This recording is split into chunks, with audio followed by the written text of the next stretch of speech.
hours, 13 minutes and 44 seconds. Fantastic time. Amazing time here. Missing the world record by 2 minutes. Defending champion Kenya's Ruth Chepngetich finished second in 2 hours, 15 minutes and 37 seconds, as Ethiopia's Megertu Alemu was third in 2 hours, 17 minutes and 9 seconds.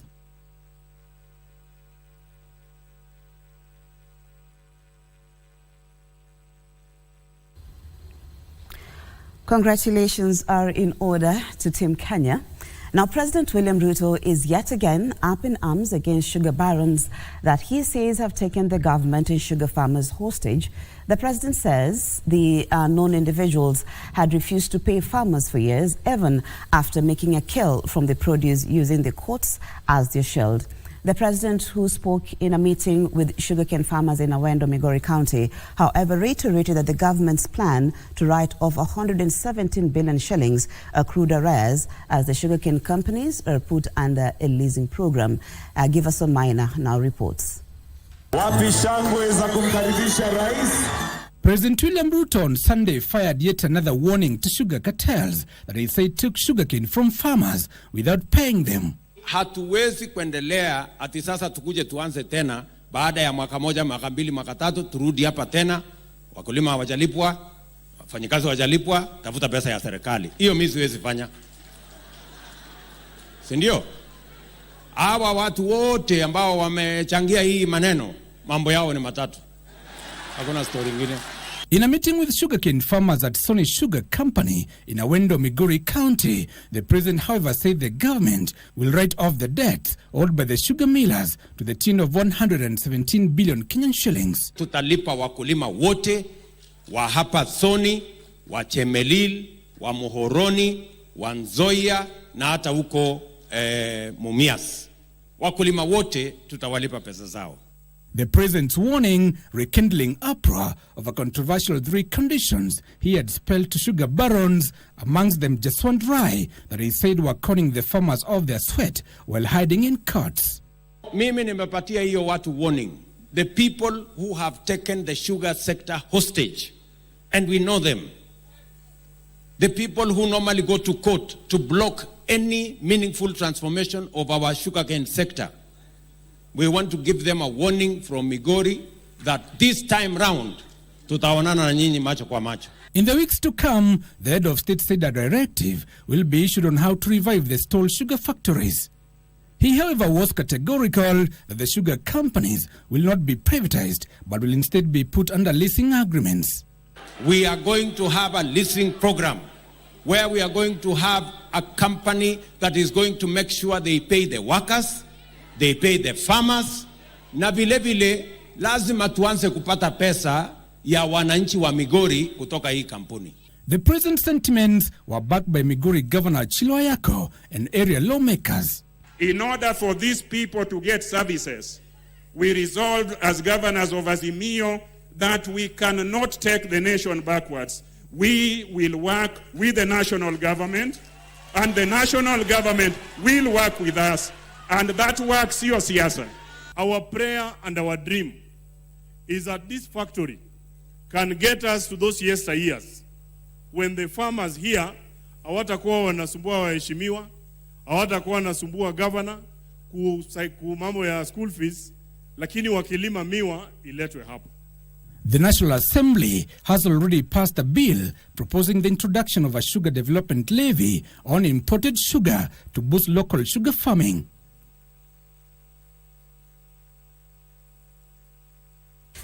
Thank you. Give us a minor for that report. Now, Deputy President Rigathi Gachagua is assuring Kenyans that the government is intact and focused on delivering on its development agenda. Speaking at the Kapsabet Showground in Nandi County, the DP said they will not be distracted in their quest to deliver on the promises made during campaigns. Gishuki Washira now reports. Deputy President Rigathi Gachagua was in Kapsabet, Nandi County to support fundraising activities as well as seek divine intervention at ACK Church. Rigathi assured Kenyans that there is no division in the government and the leadership is focused on delivering its promises. please don't waste your time. There will be no division in this government. President William Ruto and I talk the same language. We consult, we agree, and we move on. And the president is taking us to the right place.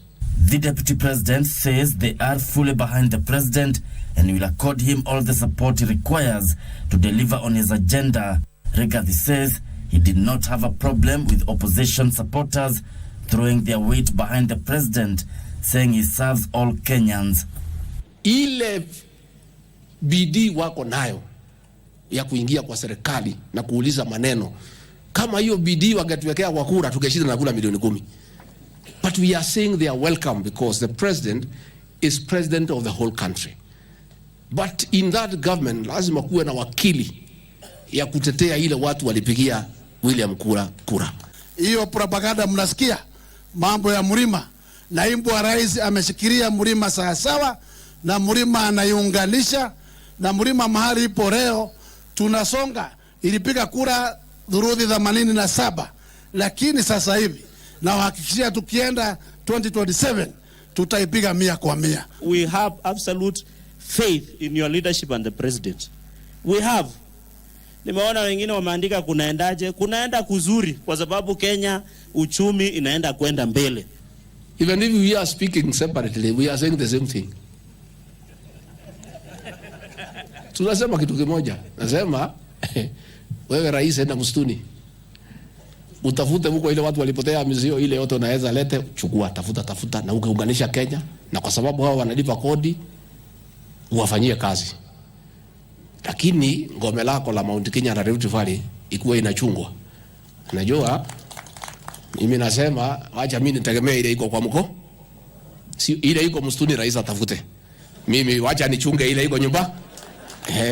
On the war against alcohol and substance abuse, the DP warned administrators who have failed to deal with the vices in their areas of jurisdiction, saying action will be taken. Gishuki Washira reporting. Now the government has identified and intends to publish the main suspects behind the spate of brutal killings that have continued to be witnessed in Lamu County. Interior Cabinet Secretary, that is Kithure Kindiki, has ordered the suspects to surrender to the nearest police station before the government pursues them. Kindiki has also promised a special reward for any information that can lead to the arrest of the suspected criminals. Here is Tilio Marco with the details.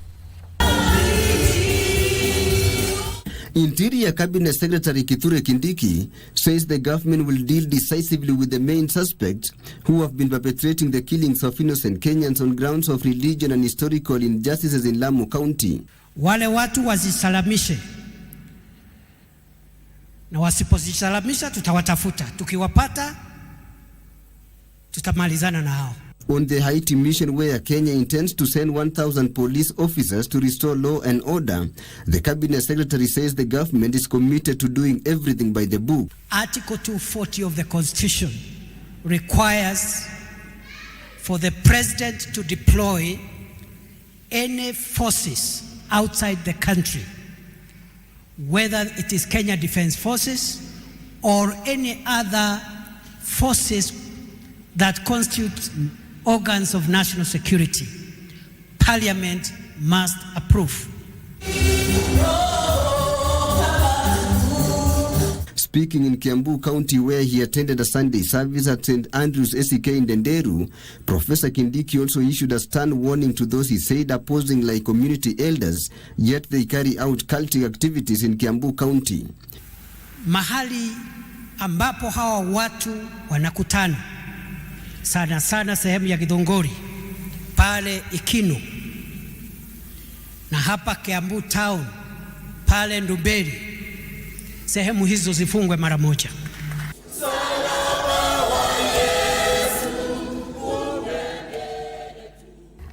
Now, the government says it will regulate privately owned children homes to curb exploitation and child trafficking. Labour and Social Protection Cabinet Secretary, that is Florence Bore, says the measures will be taken over the next 8 years.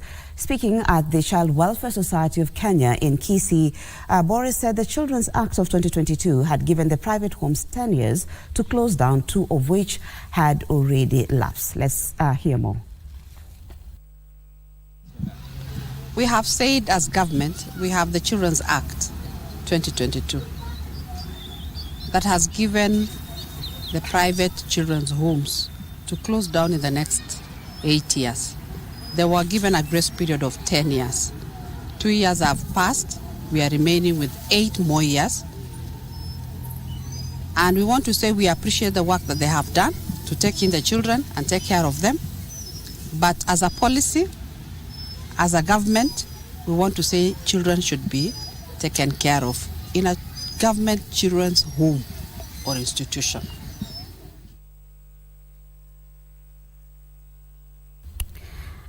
And the spouse of the Deputy President, that is Pastor Dorcas Rigathi, has defended the Deputy President's style of leadership, saying that he is a good leader who means well for the country.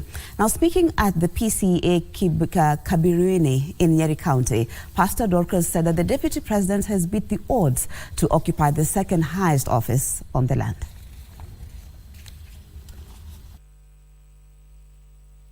And he's a good leader.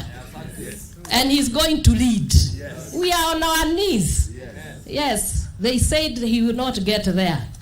He's there by the grace of God. To say in a very specific way that we are solidly behind President Dr. William Samoei Ruto, wakiwa na wakiwa na Mheshimiwa Rigathi Gachagua. We can see a joint ticket na tuko pale.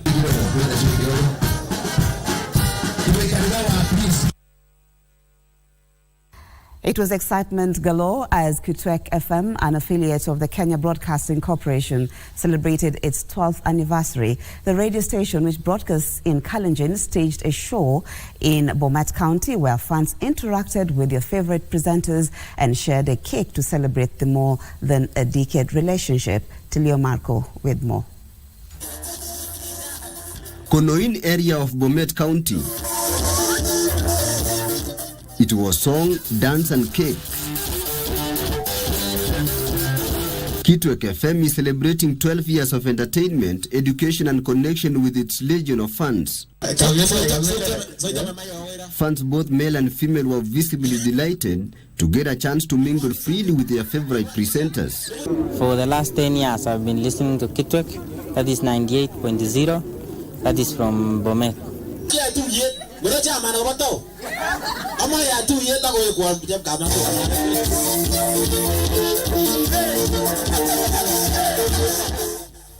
Not even the rains that pounded the area for the better part of the day could stop them.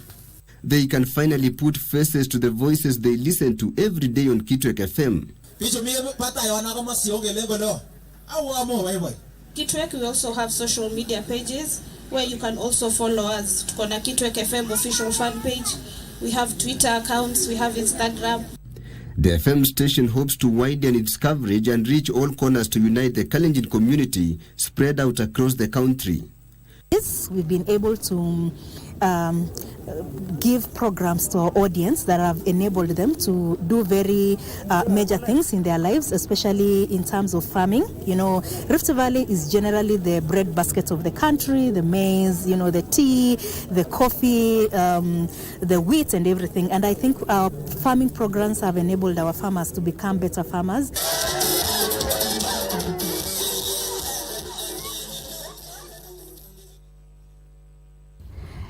Imagine meeting your classmates 49 years, that is almost half a century, after completing school. Would you recognize them? Well, a group of women who left school 49 years ago at Nguviu Girls Secondary School in Embu County have reunited for the first time with their former headmistress. The women, who were the 1977 Kenya Certificate of Education, that is KCE Pioneer class at the school, featured their former headmistress, that is Rafaeli Wangai Njagi, at a colorful event held at a hotel in Embu. This and more in our County News Roundup. The alumni heaped praises on their former headmistress for the role she played in molding them into successful women. It's one of the greatest occasions in my own life to have students calling me, inviting me. After 47 years, I felt good. Meanwhile, a section of the Luya Council of Elders is calling on Interior Cabinet Secretary Professor Kithure Kindiki to reconsider his decision to transfer the Deputy County Commissioner for Matayos Sub-County from Busia Town to the Sub-County headquarters in Matayos. First of all, the members have not been consulted, and because they have not been consulted, they are saying no. There has not been any public participation anywhere. Elsewhere, NEP Girls High School in Garissa County have received 20 fully installed networked computers worth 25 million shillings, courtesy of a partnership between Absa Bank and the Computers for School Kenya project. In the technology field, having the right infrastructure, providing the hardware, providing computers is a very important part of what needs to be done. A good number of students will appreciate this subject. It will enhance their learning. Does not only help the learning, but it will also help them do research. And leaders from the pastoralist counties of Tana River, Isiolo and Marsabit are urging residents to support the Kenya Kwanza administration. Kila kitu itakuwa rahisi. Challenges hapa, maneno ya game reserve, maneno mengine mengi. Kama viongozi wakisimama pamoja, ndio serikali pia itatuheshimu. In Kakamega County, the family of a student from Mutora Girls High School is demanding speedy investigations into an incident involving a priest who allegedly sneaked into the school's premises in an attempt to abduct the Form 3 student. Wakati father alikuja kwa gari, father alimwambia amemtafuta kwa muda mwingi sana. Hawezi kumpata kwa njia rahisi hivi alafu amwachilie. Finally, two factions have emerged at the main bus stage in Bungoma town, threatening peace and business. It is reported that the feud is born out of a political difference.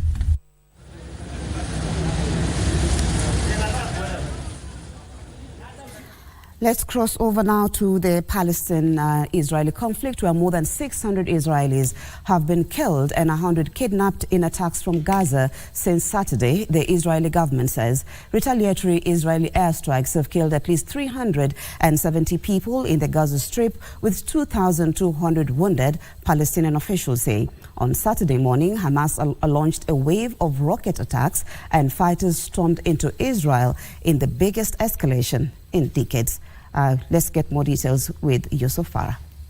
Israel declared a state of war as fierce fighting between Palestinian fighters and Israeli forces continue in several areas across southern Israel a day after Hamas's surprise attack. Meanwhile, Hezbollah is claiming responsibility for mortar strikes from Lebanon into occupied Shebaa farms, as Israel says it responded with artillery strikes.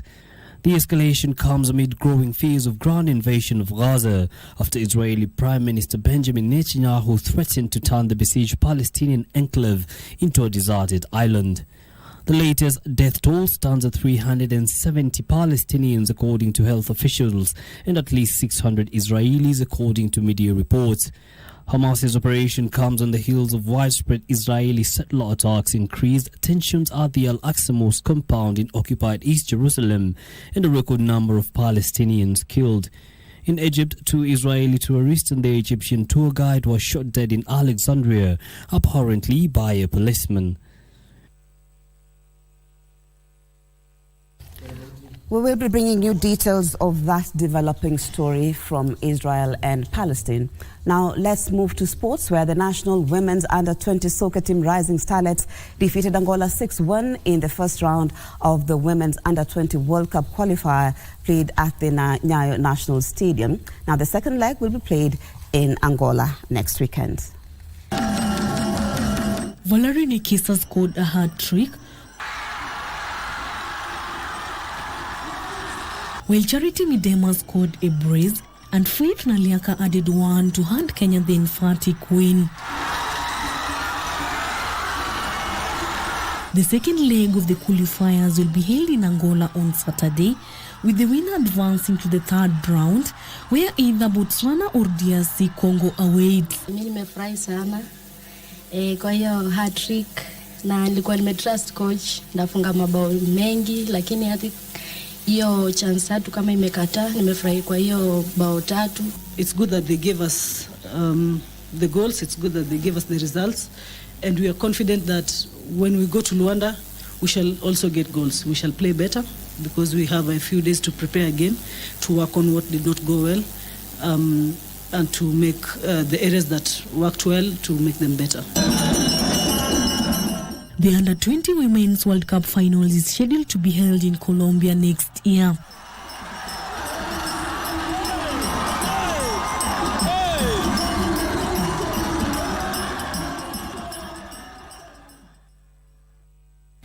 We wish the rising starlets all the best. Now, after years of trying, the Chana brothers, that is Jasmeet and Ravi Chana, have finally gotten the mates on the Kenya National Rally Championship title with 2 rounds to spare.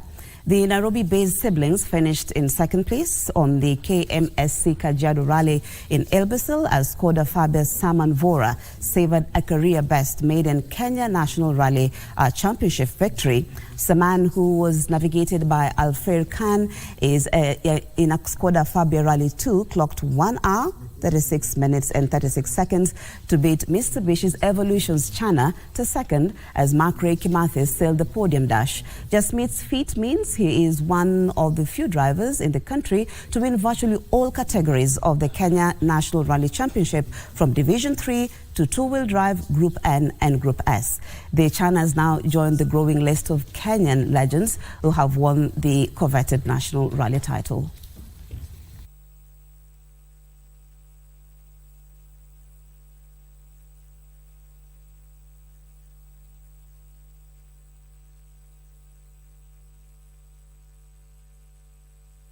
And Joe Andrew Aman Ladak and Mikhail Savani were among winners of the Nairobi County Aquatic Association Level 2 Swimming Championships held at the Sabes International School. The 2-day event ended yesterday and attracted over 300 swimmers from 32 schools. Ladak Amani took a time of 3 minutes, 2.87 seconds to finish first, ahead of Kanyinya Mohoro and Bogani Waswa, who took the second and third places respectively in the boys 14 to 15 years, 200 meters breaststroke. I just had the distance events, which I think I performed well in. My coaches made us train like distance training, so we had that final push in us. So I think overall I performed well, and so did others from my team. In the boys 12 to 13 years 200 meters breaststroke, Andrew Ogola emerged victorious ahead of Roshiro Fitali, who came in second. I improved in my time in most of the stuff and mostly reached position 1 in everything. Michaela Savani also emerged victorious after bagging several victories in different categories she took part in. I actually made a level 1 time and brought it to level 2, which was impressive for me. And I'm really hoping to win a medal in my 50 freestyle. I'll be really happy if I win one. In the boys category, Seahorses Aquatic Center emerged victorious with 21 medals, 14 gold, 6 silver and a bronze medal, as Kenton College took charge of the ladies category on 19 medals. Gari lazima itoke kwa garage, isukumwe itoke kwa garage, iangalie shida yake ni nini, so we can move ahead. So now the vehicle is running, now we can move ahead. That story by Dan Mwendwa brings us to the end of the bulletin this morning. Thank you once again for starting your day with us here on Good Morning Kenya. We are not yet done. Victor Law is on standby together with our guest to steer you through the Eye on Politics segment. My name is Mariambo. Stay tuned for more news updates during the day.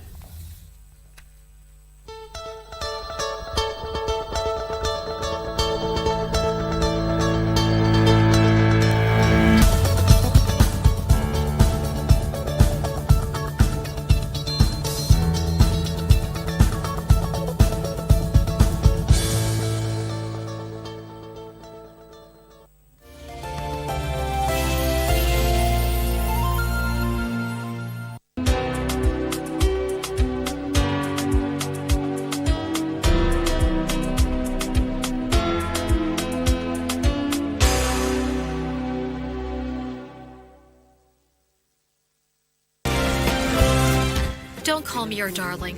I am no longer yours. You are the woman I want to spend the rest of my life with. I told you clearly that I wanted the potato business. Do you understand that? The young lady is already due to receive her entire inheritance. Nobody knows where she is. We must do something or... Brother, I ask you not to say anything. The two of us need your help. If you don't put your shares in the market and give us priority, I'm going to sue you. We're going to purchase wood from him. I can't buy from both of you. Yaani msichana anajisikia mtafu sana, sio? Mume wangu alikuja kukutembelea tu, akaja nyumbani na ideas tofauti sana. Unajaribu kufanya nini leo? Do you think you can control me? Yes. Mwambie mamako waachane na mume wangu. La usivyo hapa hata patoka. Mtoto wangu alikosa baba kwa ajili yako wewe. Hautakuwa na amani maishani mwako. Umepata nini hapa? Wewe funga mdomo wako hivyo hivyo na uniache nyingine moyoni mwangu. Mchezaji wa Loto Moto. Mungu awabariki sana. Ni wengi wanakushukuru bila hata wewe kufahamu. Niliona Mungu wa ajabu ameshuka. Ni wengi wanaokuaminia. Imejaa, imebaki, yani hamtasafi. Ni wengi wanaokuombea ushindi. Hawa ndio niachiwe na mama yao wakati aligojeka kwa muda. Ni wengi unaowagusa kwa kuwapa afueni na imani ya maisha. Asante na Mungu akubariki pia. Ni wengi unawatembelea. Through hii program ndo tunajua vitu zingine. Na imani yako inawapa amani. Akaaga juu ya kansa. Ushindi wako ni wa wengi. Roma niendanga, Roma. Asante mchezaji wa Loto Moto.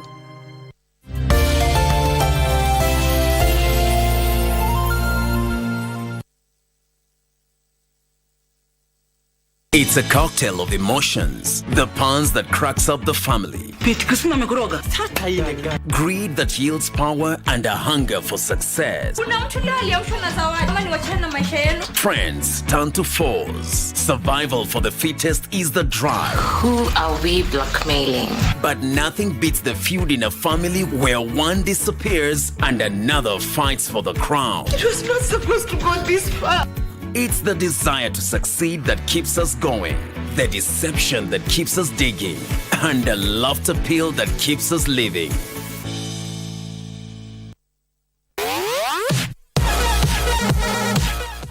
These are the moments we live for every Friday as we catch up with the world of football.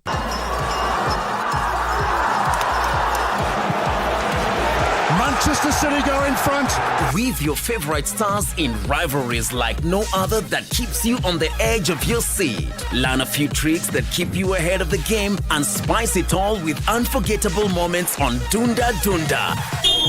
On Saturday, you're in for another treat as we rock your weekend with all sporting disciplines, bringing you insights on what's happening behind the scenes as we share players and athlete stories, preparations, and celebrate their achievements. Charging to the line! Is it going to be a world record? Yes, it is! She smashed it! Whatever angle you look at, we've got you covered. KBC Channel 1, your true sports partner. Mimi ni mwanaume niko na akili. Kama wewe huna, simesema ni starehe ndio unaenda hivi. Panda sauli yako. Mimi nitaoga kesho kwani lazima mtu aoge kila siku na nilioga tena. Wewe fanya hivi, pesa yangu nakuja. Wacha niende hivi nikifika pale kwa chifu nikuje naye. Ndio utajua kweli niko serious. Oh, sasa unanitishia mimi. Sasa angalia ni nini unafanya wewe. Pole. Mara basi kama hujapo habari ya leo watu wangu hawajapo labda. Sasa Chema Sunde. Ndio. Sasa ni saa 6:30 imebaki dakika 15 afike saa 7. Kuna nini inaendelea yenye bado mtu aniambia? Wewe toka enda chaka nikiwa huko baadaye. Tunatoka na wewe. Hapa. Yaani msichana anajisikia mtafu sana, sio? Mume wangu alikuja kukutembelea tu, akaja nyumbani na ideas tofauti sana. Unajaribu kufanya nini leo? Do you think you can control me? Yes. Mwambie mamako waachane na mume wangu. La usivyo hapa hata patoka. Mtoto wangu alikosa baba kwa ajili yako wewe. Hautakuwa na amani maishani mwako. Umepata nini hapa? Wewe funga mdomo wako hivyo hivyo na uniache nyingine moyoni mwangu. Don't call me your darling. I am no longer yours. You are the woman I want to spend the rest of my life with. I told you clearly that I wanted the potato business. Do you understand that? The young lady is already due to receive her entire inheritance. Nobody knows where she is. We must do something or... Brother, I asked you not to say anything. The two of us need your help. If you don't put your shares in the market and give us priority, I'm going to sue you. We're going to purchase wood from him. I can't buy from both of you.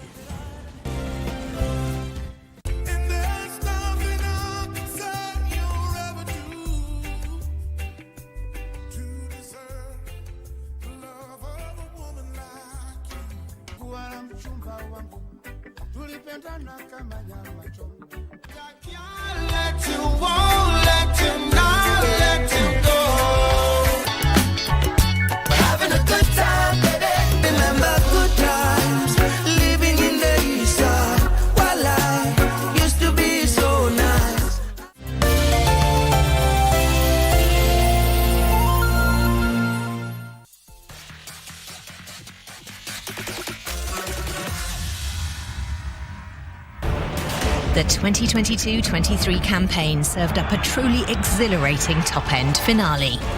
Rivals Bayern Munich and Borussia Dortmund tussled over the title until the very last second on the final match day. And the race to become 2023 German champions turned out to be one for the ages.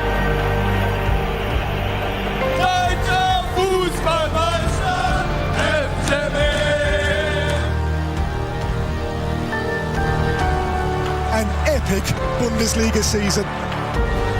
It feels really empty. It feels very unfair.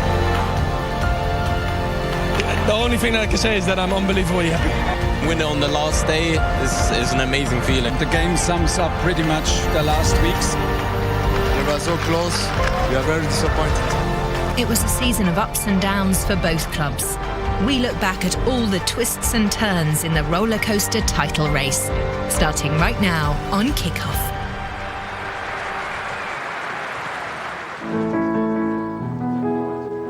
Liebe BVB-Fans, lasst uns so hungrig sein. Dear Dortmund fans, let's be hungrier than ever. Let's work harder than ever. But most important of all, let's be louder than ever. Then I'm confident we've a great chance of one day also celebrating more than ever. I'd really love that. Darauf hätte ich mega Bock. Dortmund's season started anew with Edin Terzic returning as head coach and the addition of some exciting new recruits. You know, the manager who's not so new to me but to the group, and then we've got a handful of new players as well, so you know, I think that really excites me because they're all top players and top guys, so I'm really looking forward to seeing how I can work with them. Dortmund did a really good job on the transfer market. They bought a lot of players. I don't think many players have moved from Bayern to Dortmund on a free transfer. I've joined an absolute top club whose high sporting ambitions match my own. I think they're going to definitely come hungry this year, so they're motivated, and so is Dortmund with all their new signings. And yeah, so it's going to be a tough season, but I think we're going to make it. Also, Bayern had some notable star signings. They've had a really good window as well. They've had Gravenberch from Ajax, Mazuri, De Ligt, Mane. It's brilliant to have all these kind of superstars come to the Bundesliga. I do think our squad's improved. I'm certainly not one to look for excuses in advance. I know we'll manage fine when the guys are really motivated. Once we've gelled as a team, I'm 100% convinced we can be German champions next year. First, before the beginning of the season, our target is to win all the trophy possible. So I'm here to help my teammate and to achieve our dreams. The defending champions kicked off the new campaign with a dominant Super Cup win over Leipzig, and Mane scoring in his first official game for Bayern. A humble, down-to-earth, outstanding player. Let's look back at how it all started for both title contenders. What a day, what a day. Of course, I'm really happy to win my first game, first trophy. I'm really happy to be part of this great club. I'm very looking forward to win more trophy with this team. And the 60th Bundesliga season is underway. Football as it's meant to be. Joshua Kimmich trying something different, and why not? What a start! Jamal Musiala. It's another goal for Bayern. It's 6 for Bayern. Bayern absolutely rampant. The cross is excellent. Oh, that's not gone over, has it? It has now. Royce has bundled it in. The intensity was high. The intention was there. And a goal has been scored that's got their season off and running.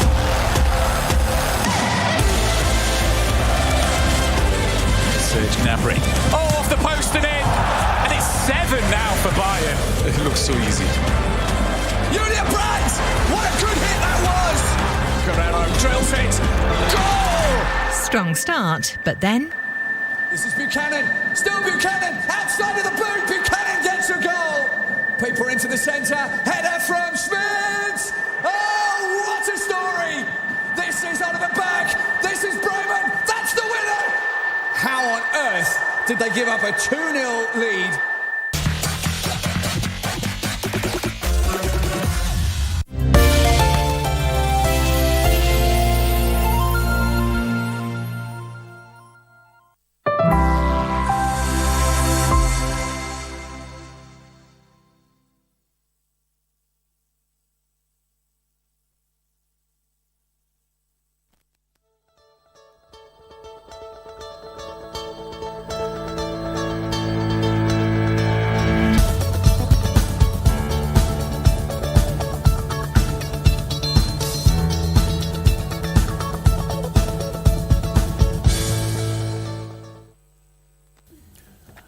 And welcome back. Thank you so much for staying with us. It's now 12 minutes past 7 a.m. If you're still in the house, welcome to the program. It's now time for us to take a look at what we have on our newspapers as well as politics. It's a lot's really happened over the past 1 week and, of course, over the weekend. And we want to take a look at that with my guest in studio. I have got Deputy Governor representing the great people of Machakos, Francis Mwangangi, is here with me in studio. I have got Abdullahi Ahmed, who is a political commentator. He's a journalist, by the way. But one thing, I will not accept him to take my job. No way. I'm not looking anytime soon.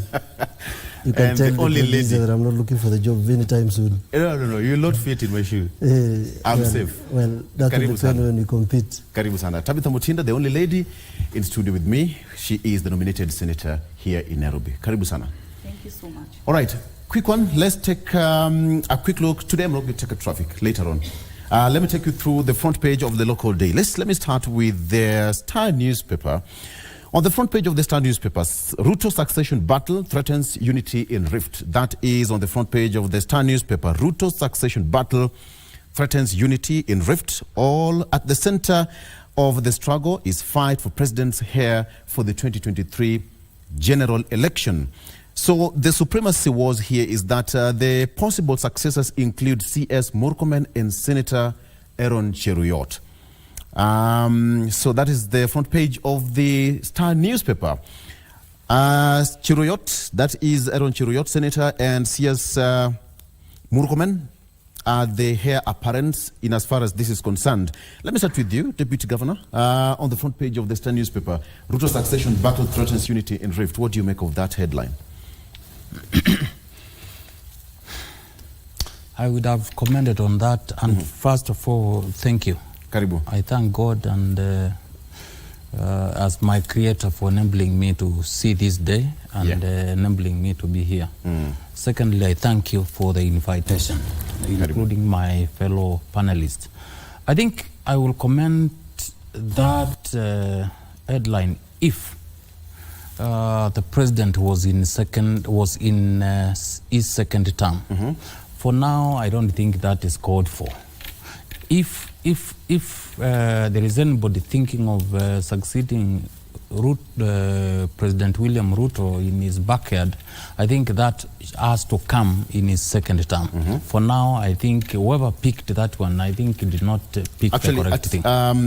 It's 2032, not 2023, 2032. 2032 general election. That's too far in politics. Yeah. In Kenyan politics, you need only less than 3 months for national politics to reorganize yourself. But that is not to say you need not to be ready. But I think it is too early for those two very good friends of mine to start that succession battle. Let them wait until the president is in his second term, then you start the battle. But preparation is not bad. But there is also something else I want to urge. Politics is good, but sometimes we need to be very, very, very careful because politics, what you are looking for, can produce opposite of what was not even expected. Chances are high they might battle the two of them, but then somebody else comes from nowhere and takes it. So they have to be very careful. All of them are very young, focused politicians. And I think they need to tread carefully, if that is true. Yes, but I think it is too early for anybody to think of succession battle when somebody has one term to go. Yes. That is if Kenyans will approve. It is not automatic, and I can see he is doing it because he is the only president who has done what he has done. Since independence, no sitting president has ever taken 4 good days, 4 good working days in Luo Nyanza. He has made a record. When the history of this country is written, I think he will have a chapter for that one. Secondly, these successive politics in Africa sometimes are not as good as they see. So I once again ask my friends to be very strategic. Yeah. Okay. Abdullahi, the president should be spending more days in Mandera. Thank you very much, Martin and Owen KBC, for inviting us Karibu sana. With my panels, and good morning to the viewers. What I'll say is that I have always argued in this forum and in other forums that the government theory Kenya is using in terms of developmental approach, that development is attached to where the president goes, is misgovernance. Kenya is a country that is 60-year-old where majority of its people cannot access clean water. I think it's only 26% according to the UN report. What needs to happen is President William Ruto asked for a job, the biggest job in this country he was given. There were 4 presidents before him. There will be many more to come after him. Right. What we need as a country is a president who will look at his bottom-up economical transformation, which is a very good idea, but poorly structured. Now, if you want to develop a country, the first rule, even in the medieval government, is to feed the people. A hungry society is a very angry society. I don't want to go into the politics and the shenanigans of Ruto being in Nyanza for 4 days. That's not important. Yeah. What is important is that Kenya Kwanza government, with a very talkative deputy president, is going off the trail in terms of its own agendas. The deputy president has to know one thing. His role is defined in law under Article 147. He is the principal assistant to the president. He has no powers to assist, to sack chiefs. Okay. So what I'm saying is there's this power that has gone into both of them. I want President Ruto to relax. Okay. Allow his people to work. Okay, but what do you make of this headline? Well, you see, talking about 2032, who gave you, did you write a letter to God to inform you that you're not going to die in the next 10 years? God forbid. As a Muslim, I believe that death can come any time. Because in the Quran it said, Kullu nafsun dha'iqatul maut, every soul shall taste death. Now, when you tell me I am planning for 2032, you are sick. You're already a senator. Cheriot is a senator. Murkomen is a cabinet secretary for transport, road transport and public works. Let him first work for the salary he's earning. He's being paid by the taxpayer. Cheriot is being paid by the taxpayer. Let him work for the people of Kericho and the people of the republic of this country. Stop the nonsense of telling us about the 2027, 2032. We are not there. We are now at 2020. 3, where we only left election for 1 year.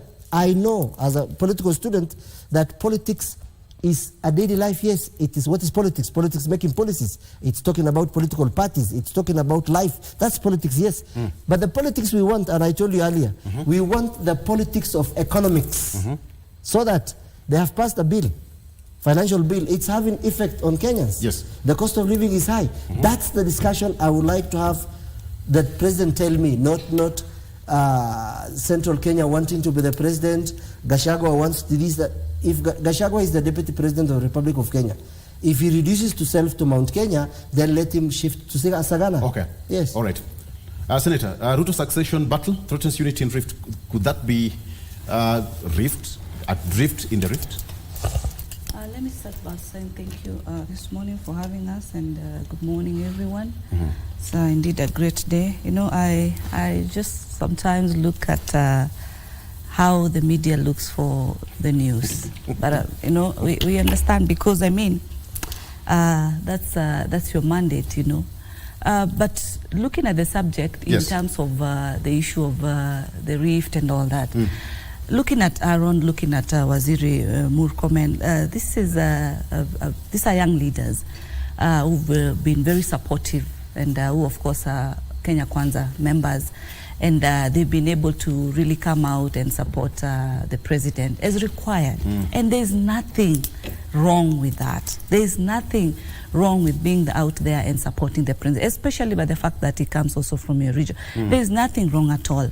The narrative that is being driven in terms of, you know, it's a succession and all that. Actually, I want to take it as a compliment. If they see that things young leaders can be the future leaders of tomorrow, there's nothing wrong with that.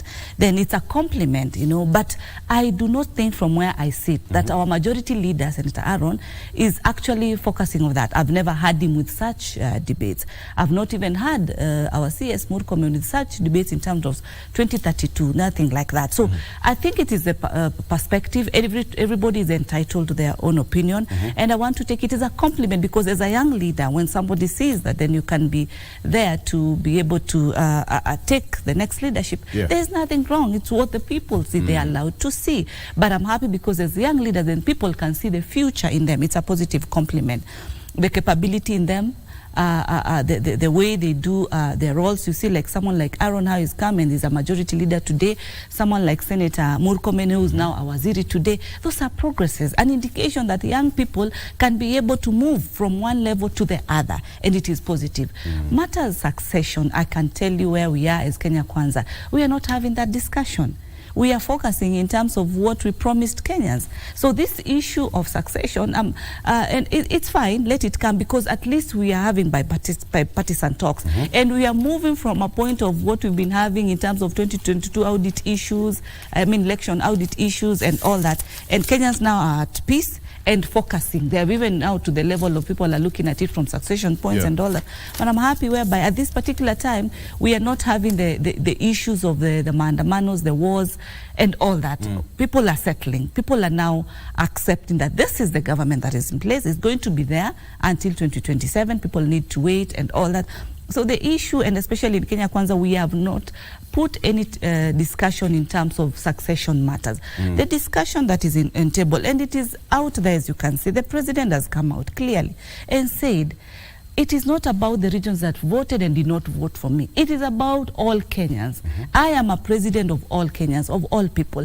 And he has led by example. He's been in Nyanza and is really concentrated also on Western region, which is fine, because I mean, people need to see that we are not at a point whereby there are still political issues. It is developmental issue. He's been in Nyanza, he's been there, he's been matters, sugar issues, trying to see how the enriched regions come out from their status of developmental and putting a better developments. And then I asked, then what is wrong with that, for Christ's sake? What is wrong if Kenyans, if leaders would complain when a president is in the Western region, focusing on those are Kenyans. I had the privilege to be in Migori just last week at the County Assembly of Migori with one of the senators, and we were able to interact with the people. These are Kenyans. We are all Kenyans. And I've always stated on these shows, we are all Kenyans. This is our home.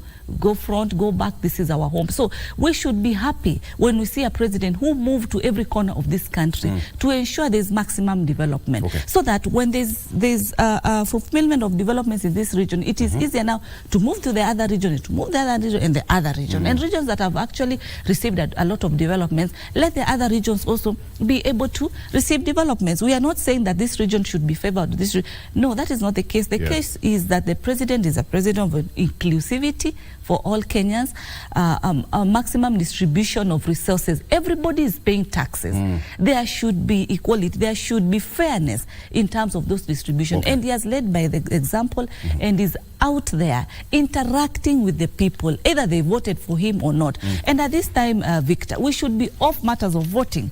We voted. Whoever is in the seat is in the seat, should be respected, and the question should be in terms of development. Yes. Okay. Let me take a quick look.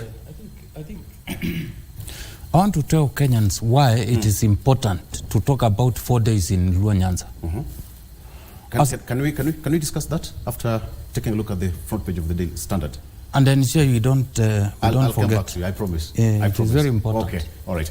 On the front page of the Standard newspaper, broke millionaires. Front page, Standard, broke millionaires. Doing business with government can be lucrative, but in some occasions, the money has always been on paper.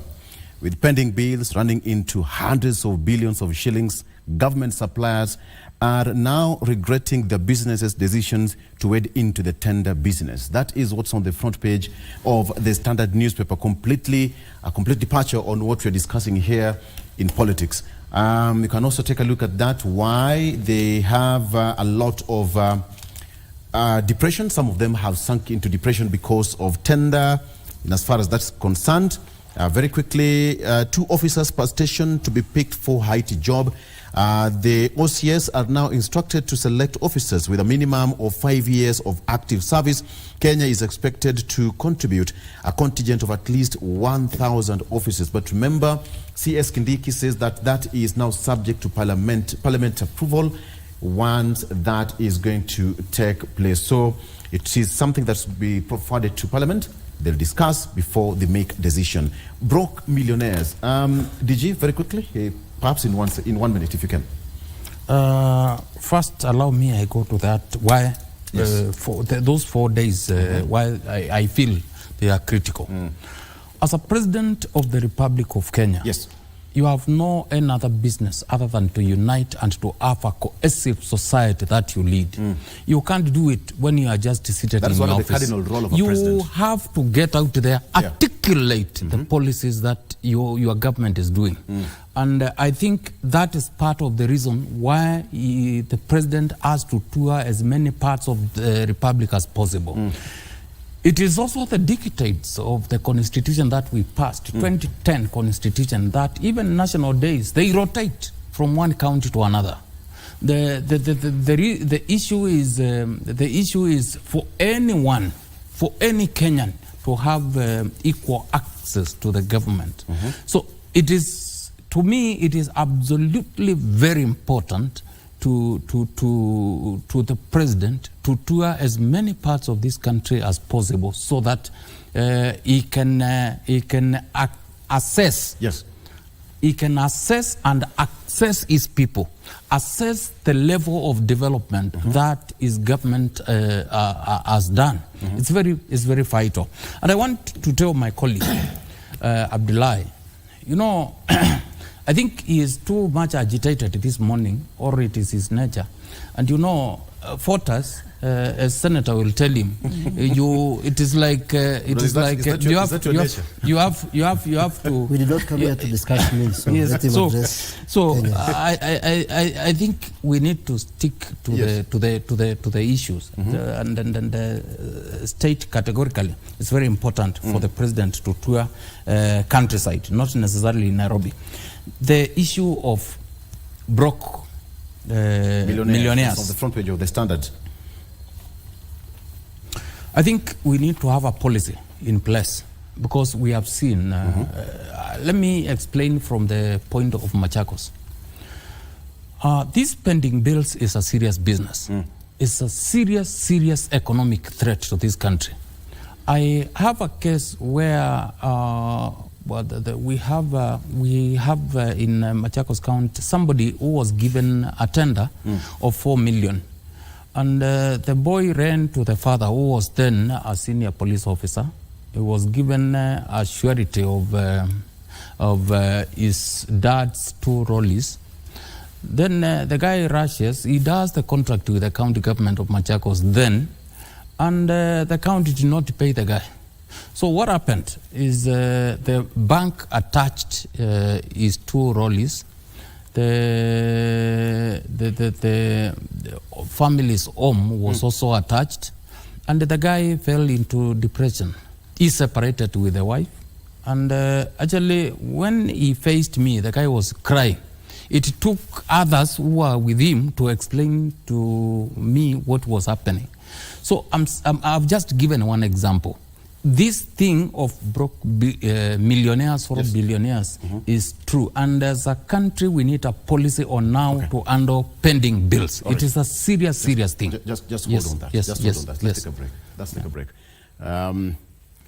Just a clear example of what really happens here, highlighted on the front page of the Standard newspaper. Let's take a break. When we come back, we are going to discuss more. As far as this is concerned, falling apart, that's the front page of this Daily Nation. Is it okay in the Kenya Kwanza administration? That is going to be forming part of our discussion shortly after we come after this break. Stay with us.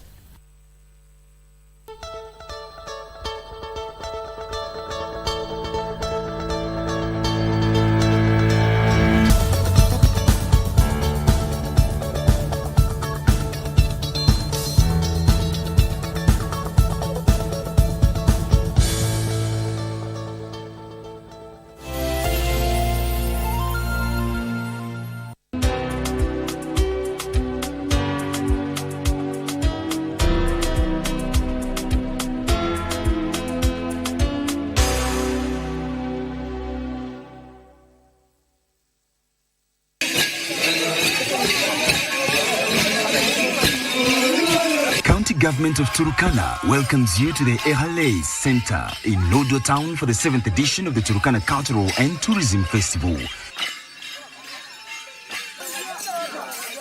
From the 12th to the 14th of October 2023. Come, experience the origin of mankind with its unmatched beauty from the beaches of Lake Turkana to the oil wells of Lokichar. Live on Channel 1, Radio Taifa and KBC Turkana Service.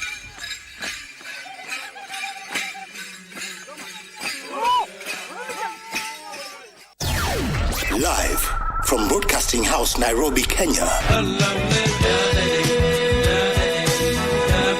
This is KBC English Service. Welcome to Beat Time Show, the very best of the 80s and 90s. Be John Korani, JK. Timeless music hits across the decades. This is the place to be after you've had a tough day. Here we celebrate love and life.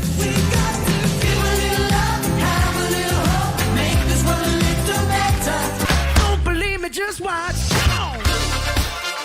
The sound of KBC English Service.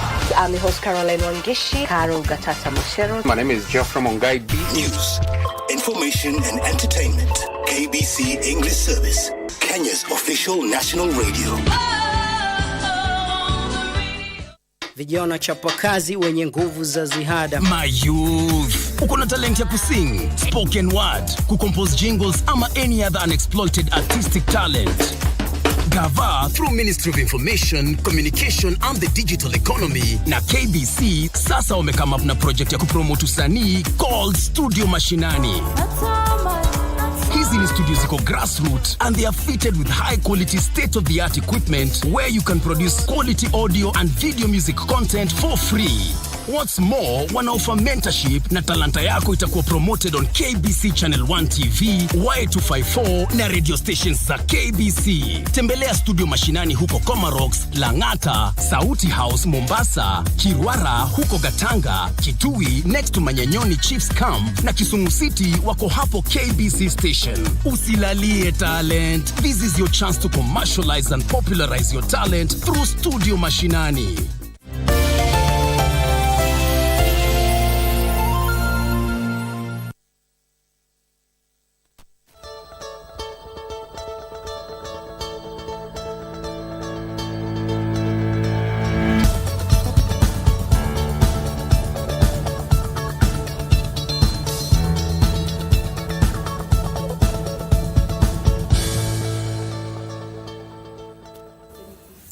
right, welcome back. Abdullahi, Ahmed, and Tabitha Mutinda, nominated senator. It's having fun. It's fun here in the studio. Yeah, all right, so very quickly, broke millionaires. I'll give you 1 minute each before we get into the main topic of discussion. Broke millionaires. Abdullahi, very quickly, if you can. You see, when there is a system fail, you see, people talk about of good policies. And sitting in a class of governance for over 2 years, every good law or every good policy or every written regulation, yes, the standard of effectiveness of that policy depends on who, a she or a he, who is implementing it. Okay? Kenya, President Ruto did come out to say issues about corruption. I will say with certainty that I was a guest host at Spice with Ahmed Nasser Abdullahi, a senior lawyer, a friend to the president, a neighbor. He said on record that this is Kenya Kwanza government, cabinet secretaries will ask for bribe pointing at your face. Okay? You cannot run a country by propaganda or hula balloons. As I told you, and I want the readers to know about that. When regimes come, they deflect the narrative. What we need from this government is not to have people working in construction site. I was working in construction site in 1997. Okay? Construction sites have a duration. Let's say you're building a 10-story house. It will not take more than 6 months or 4 months. The amount of money you're paid, like in Nairobi, is between 700 to 1,500.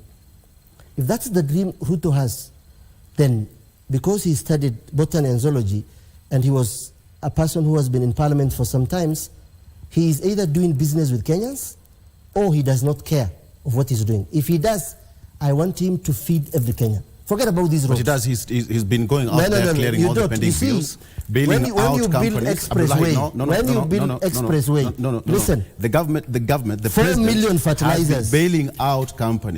Has been bailing out companies. Yes, yesterday he gave out almost 800 million for Sony Sugar, for farmers, suppliers, and even the millers. The other day when he was in Kakamega, he also bailed out. We all bailed out. Sugar. Did we address so he's doing his job. No, listen. Did we address why they collapsed in the first place? You see, you can bail out every company. Of course, he talked about the cases still pending in court. Yeah, it is. It will take another 15, 20 years. You know, when you go to court, no. You see, forget about those things. This is what I need the president to do, because he's the person who swore to protect the Constitution. Right. I want to address the DG, my friend, who talked about unity and cohesion. When did we fight as Kenyans? I have no problem with any Kenyan from anywhere. The people working with my wife in Manada County Hospital as nurses are from Kisii, Kiambu, and everywhere in this country. My teachers, John Joroge and Kinoti, were from Kiambu and Nyeri. We have no problem as Kenyans. This fallacy of unity and cohesion, if there is unity and cohesion, we have two communities that have taken, that is the Kalenjins and the Kikuyus, 38% of the cabinet secretaries and the permanent secretaries. 25% Kalenjins, 13%. And their population is less than that. So what I'm saying is this. Those in government, the DG and the senator, might be comfortable because they have a job. I don't think they are. They have a lot if they are not. I don't think they are. If they are not. Right. The senator's role is to fight for the Senate. Number one. If the government wants to be defended, we have now Isaac Mwaura. Okay? On issues of economical transformation, we have advisors like David D. When I want to talk about economics, I will listen to David D and not the DG. So what we need to do is... But his opinion also bound. Opinion in Article 35 gives everybody the right to say whatever they want. So you'll also have to give him that ear. Now, Abdullahi Alas, as a Kenyan citizen working and giving opinion, is different from the DG. Okay. The DG is paid lump sum money to perform. So those we pay must perform. That's what we're saying. Senator, let me get your point on this. We also have... Based on the example that the DG gave, the issue of pending bills, it's a thorny issue for so many Kenyans. But then now... How did it come to existence, the pending bill itself? He's given an example, and that is just but an example. Correct. A thorny issue out there. Yeah, it's a thorny issue, but allow me to just start by touching a few things that I've left out. Right. One of the issues was when our good brother talked about the role of the DP. And he cited Article 137, which also clearly stipulates that 147, thank you, which clearly stipulates that when the president is not there, the deputy president is in charge. And 134 also indicates the roles of the president. So when it comes to even appointments and all that, so when the president is not there, the deputy president is in charge and does his mandate. At the same time, I listened to the discussion of, I can only listen to Dr. Ndi because he's an economist and all that. Then I ask as Kenyans, since Abdullah is as you said, is a journalist, I didn't know, but it's good, it's a good field. So I should not listen to him because he's a journalist and he's talking matters treasury and matters economy. So I also did then, you know, we should be able to... That's a challenge to you, so you should not listen to you. We didn't come here to discuss each other. That's in why on a lighter note, the discussion is as far as Kenya is concerned, as far as our country is concerned. And the role of senators, just to put right, is to ensure that we support the devolved government, we support the county governments that are in place. That is our one of our key roles as senators. Now, the issue of pending bills, it's a thorny issue. I am the Vice Chair Finance and Budget. And actually where I sit is where these issues come in. And it is sad, I want to agree with the Deputy Governor. Because what has been happening also is that when new governors come and take leadership, they also come with their own new projects. I think out of the campaign promises and the manifesto that they had put in place, they tend to prioritize what is new, unlike focusing on finishing the previous projects. There are projects that you find that they've been completed, but they've not been handed over. There could be issues between the contractor and, of course, the county government, pushing back. At the same time, when that structure is not handed over, there's no utilization of the same structure. Case example, Nairobi, NMS issue. NMS came in and did structures, especially the health sector. But as we speak, those structures are just there. They've not been, they're not operational because they don't have the personnel that is needed. And hence, there are people who have still not been paid. This has affected business people. This has affected families. People have died because of this ghost that is called pending bills. And we've communicated and told the governors, even when they appear before Senate, prioritize the pending bills instead of focusing on new projects. These are discussions that we've had. So the thorn is mostly with the governors. They've cited the issue of untimely disbursement of the same funds. But at the end of the day, money will still come, even if there's some slight delay. Money will still come. Then why can't the governors ensure that they prioritize the bills that have been in existence? This is a thorn that they used to frustrate the previous governor, probably, who was in place, you know, because there's always competition in the political space and it is affecting. They should realize that now it goes and affects the mwananchi who has used his or her own resources to be able to ensure that they put these structures in place. You look previously at this financial year, starting June, Treasury was able to disperse money timely. I know right now they've dispersed to about 18 counties. There's some delay for the other counties, but it is in the process. Point home is that money is still being dispersed. What is the problem, Victor, this morning is the budgeting and the planning, the priority. And if governors would, for Christ's sake, ensure that they first pay the previous contractors and the current ones in place, even in Nairobi as we speak. In Nairobi as we speak, suppliers have not been paid, contractors have not been paid. The wage bill, yes, is higher, but people need, the economy needs to run when you also ensure that timely payments are being done. So the biggest problem and the challenge is with our governors. They should ensure they do their payments. It is actually a very sad state. We are having people who wanting to storm in at times to the committees, crying, men and women, trying to put their frustrations on specific counties. And we had actually said that we are going to use Kisii as the example of the issue of pending bills and bring out and give Kenyans an opportunity to be able to express. What's the committee doing actually just to iron out this issue? What happens, there's a procedure. You know, because we cannot just meet with you in the streets and you say that you have pending bills, Kisii County has not paid. There's a procedure. What thing that is good is what we call the Pending Bills Committee. It's a new committee that had been set within the county government, one to be able to verify that genuinely this is a pending bill, because we've had cases of, you know, what you call hewa. Someone comes and claims that, oh, this, and that is not the case, to be very honest, because there's normally a gap and a space in between when the governors now their term ends and before they are sworn in.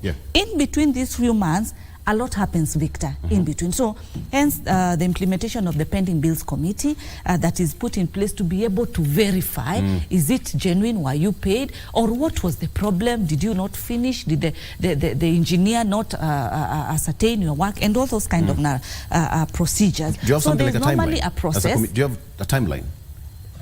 Okay, yes, we do have timelines, but what happens is that we normally, it's in liaison between also the control of budget, the governor himself, the auditors, to be able to verify, because we normally ask for the list comes, the auditors have to approve that generally this is a list when it is submitted to us, so that now we can be able to summon the governor and then go through in terms of what are the reasons, why are we having this and all that. Is it matching with what the control of our budget is having? So that is what we normally do. Yeah. The DG is here. Perhaps you can tell us, how is Machakos doing? Are you a victim? Yes. Are you paying your suppliers? We found a pending bill of over 3 billion. That's mind-boggling. Yes.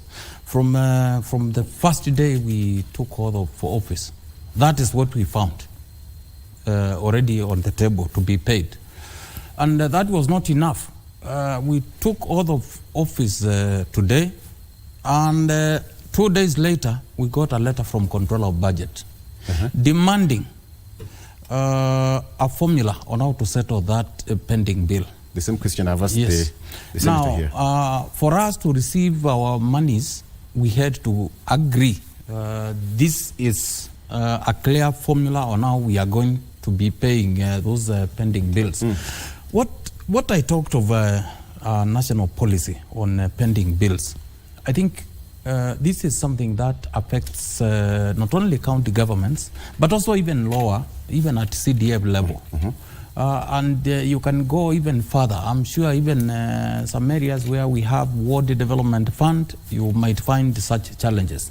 So even at national level, the national government, I think actually it has the highest to talk about. But some counties, I think we are either careless or we had unknown issues, because you look at the high level pending bills in some counties, you cannot comprehend. So I think when I talked of national policy, I think if, for example, let me speak from where I sit at county level.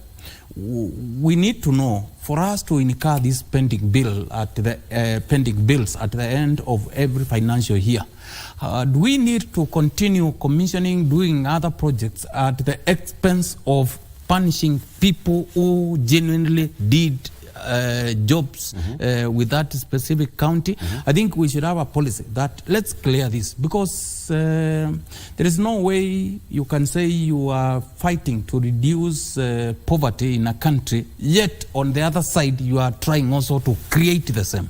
So I think for us to be trusted as government, as counties, we need to be settling these How much have bills. you cleared out of this 3 billion? I need to have the latest figures from our treasury, but I can tell you for sure we have stuck with the agreement we had with the control of budget, and we have been settling. The only thing I will not say this is the much we have done, but we are making progress. If we are not, we could not be. Actually, the other requirement was you either forfeit being given money or you settle these pending bills. So what we agreed we have stuck to it, and we will clear the administration of Governor Wavinya Ndeti in Machakos. I'm sure by the time our term ends, this thing will not be there. And even the senator, who is very senior, vice chair of finance committee, is a very senior person in parliament. Unless it has lowered. When I was there, that was a serious committee. She can confirm Machakos is on the right path when it comes to pending bills. The only thing I don't want to mislead viewers by telling them exact figures, because if I knew that question will arise, I would have placed a call and maybe gotten the right information. Fair enough. So I think that we need a national policy that will guide the issue of pending bills. Okay. Yes. Right. On the pending bills, first of all, this country has laws. The people who have written these laws have thought about most of these things through our experience. Now, when you say pending bill, these are either money that has been, projects that have already been awarded, half done, or starting, or being awarded. The CEC Finance, under the Public Finance Management Act, has certain leverages of awarding projects. CEC of which country? Any. A CEC is a CEC, anyway. They're just using the Public Finance Management Act. So those financial laws allow them to award project and add to the next budget. But now, when you say pending bills, is the problem we have in this country issues of ethics and integrity, or the law? We don't have a problem with the law. Because when one governor leaves, there is a transitional, time, then this governor hands reports to the other. Isn't it? Including from the Department of Finance. So most of these things, what happens is when you come in as a person, if you've done some M&E, you go ascertain most of these projects. And that's the first thing you do. You send the finance team and the procurement team to go and find out where this project exists. Because some of them, as my sister here said, are hot air. Yeah. The problem we have, I said in this forum and other forums, is not the law. Kenyans who are in those offices are greedy. Why? Look at the reports we are getting. Money is lost in KEMSA. Money is lost here. Who is stealing? The law is not stealing the money. The banks are not stealing the money. There are people who are manning these things. So it's a network of corruption. If the president can deal with corruption, yesterday we had issues in my constituency. The allegations made against senior government officials that they have taken roads to my constituency, to a certain location. It's okay to take the roads there, but instead of being fair to the companies that have applied for all these projects, certain skewed projects are given to certain companies. And the money is 100, 150, like the MPs are getting 155 million, isn't it? A few people are benefiting. The governor comes to power, a few people are benefiting. You see, so if the people in the government were having, vision for this country, because Kenya had leaders from 1960. Why are the problems that we have today are the same problem of social injustices that Kenyatta spoke about when he was the president, 60 years after independence? So unless Kenyans, I said, get angry and we start throwing people into dustbins and whip them, so that, because we pay people, this is our money. So when you pay somebody 600,000, 700,000, and allowances of 5 million or 6 million for a car or a house, that person is supposed to be thinking about how do I think and innovate, projects and activities that are going to, help the common man. What we have here is what's happening in the world. But I have a question to all of you. Why does it take long for suppliers to get paid right on time? You supply maybe stationaries to any government office, but it takes ages for you to corruption is involved to be paid. Let me go with the senator first, kindly. Yeah, I want to, what Abdullahi has just mentioned in terms of the president dealing with corruption. I want to add and say the governors. The governors should lead by example by eliminating corruption in the counties. There's a lot of corruption. In black and white, there's a lot of corruption in the counties. And it's not the governor paying, it's not the governor who's the signatory. It is these employees that he has put there, the CECs. You know, this is where the problem is, because I do not understand where the procurement are the ones who have given the same job, and when it comes to payment, there is a problem in the payment, and this is a payment issue that drags and drags years and years and years, and it frustrates. The issue, in a nutshell, it's governance and leadership within the county governments. The governors should lead by example.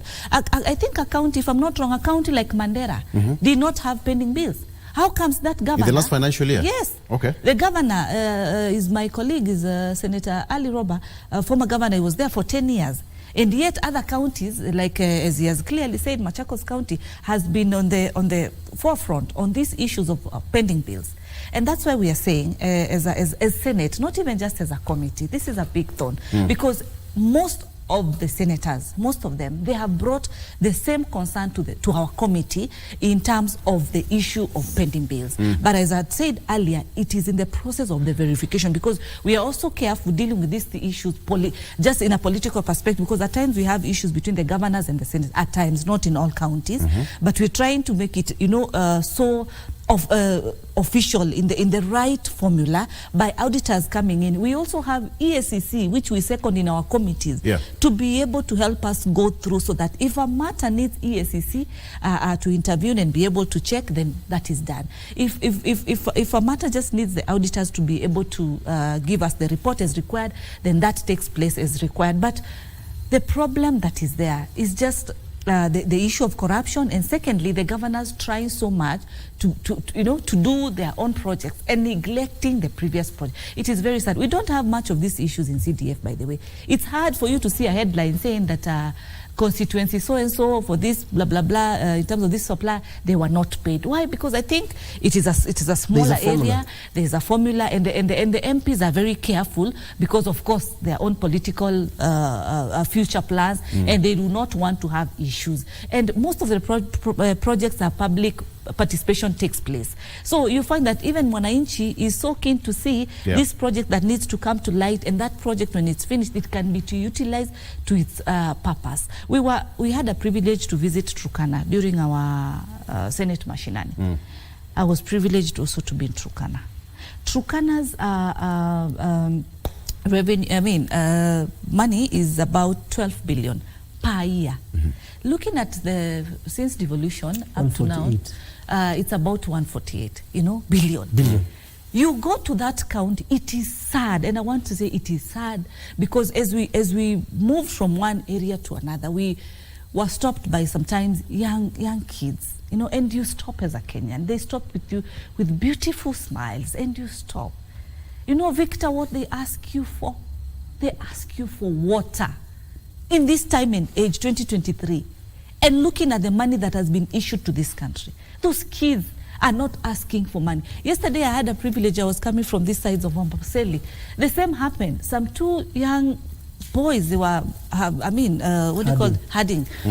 And they stopped, and like a mother, like a parent, you stop, you say hi. Then they asked water. I said, I don't have, but I can give you. I gave them some 200 shillings. So there were two boys, so I gave one. I said, go buy water. The other one looked at me and said, what about me? I said, you will share. Thank you, with me on this. I said, were you share. Together? No, because he can be in my shoes. Okay. Then the other one told me, yes. How? It really touched me, because then I quickly thought and realized he felt that I'd given the other boy, I've not given him.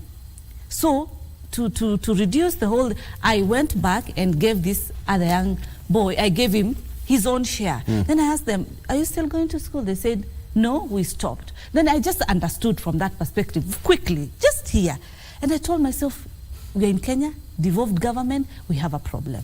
And our governors should wake up. But I want to give credit to some governors. They've really been, a few governors have been on the forefront in terms of development, in terms of ensuring that at least there's maximum development. But we are still behind. We are still, it's really quite sad. Like I know Kenyans will be asking then, what are you doing? Yes. We are there. We are looking at it factually, because there is still law. You cannot just wake up today and say, this has not happened, and yet we have to be able to look at the facts of it and everything. But as we speak, especially in Turkana, where we've been, the water issue is really a very sad issue. And we had an opportunity to go to some private business areas and all, and you see development, you see nice, beautiful hotels with good flowers, with good vegetation, and you think, you say, then if this area can have this quality in terms of agriculture, then why not the neighboring area? Then now we go back to the insecurity issues. There is war, there is interclashes in let's this take a break. country. Let's take a break. When we come back, I want us to talk about the issue of instability in Kenya Kwanza. There's instability in Kenya Kwanza. But at this point, I think the Deputy Governor has been indicted on behalf of his colleagues and governors. You're not paying bills, DG. Now, you're paying bills. We are taking a break. You're taking heat on behalf of your colleagues. Yes, but I think I have 2 or 3 points to say. One. After we come back. Okay. After we come back. Okay, let's take a break. When we come back, I also want to take a look at the issue of, is there kind of a crack in the Kenya Kwanza administration? The Deputy President speaking from the other side, and the President is also speaking on the other side, head to head. We are going to take a look at that shortly after this break. Please, don't go anywhere. Sawa sawa. Sawa sawa.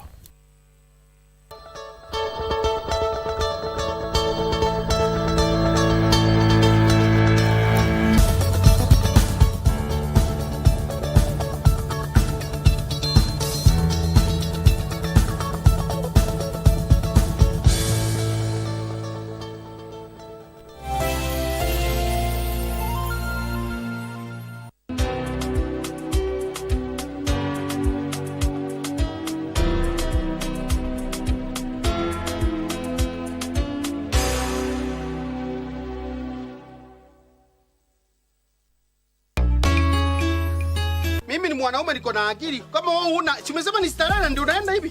Panda sauli yako. Mimi nitaoga kesho, kwani lazima mtu aoge kila siku na nilioga tena. Wewe fanya hivi, pesa yangu nakuja. Wacha niende hivi, nikifika pale kwa chifu nikuje naye, ndio utajua kweli niko serious. Sasa unanitishia mimi. Sasa angalia ni nini unafanya wewe. Pole. Mara baji kama hujapo habari ya leo watu wangu hawajapo labda. Sasa Chema Sunde. Ndio. Sasa ni saa 6:30, imebaki dakika 15 afike saa 7. Kuna nini inaendelea yenye bado mtu aniambia? Wewe toka enda chaka nikiwa huko baadaye. Unatoka na wewe. Hapa.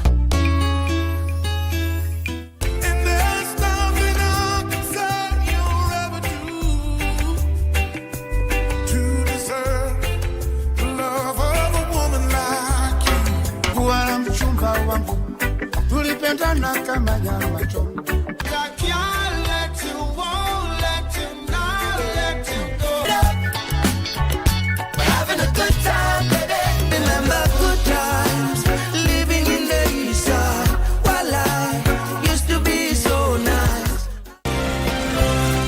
Don't call me your darling. I am no longer yours. You are the woman I want to spend the rest of my life with. I told you clearly that I wanted the potato business. Do you understand that? The young lady is already due to receive her entire inheritance. Nobody knows where she is. We must do something or... Brother, I ask you not to say anything. The two of us need your help. If you don't put your shares in the market and give us priority, I'm going to sue you. We're going to purchase wood from him. I can't buy from both of you.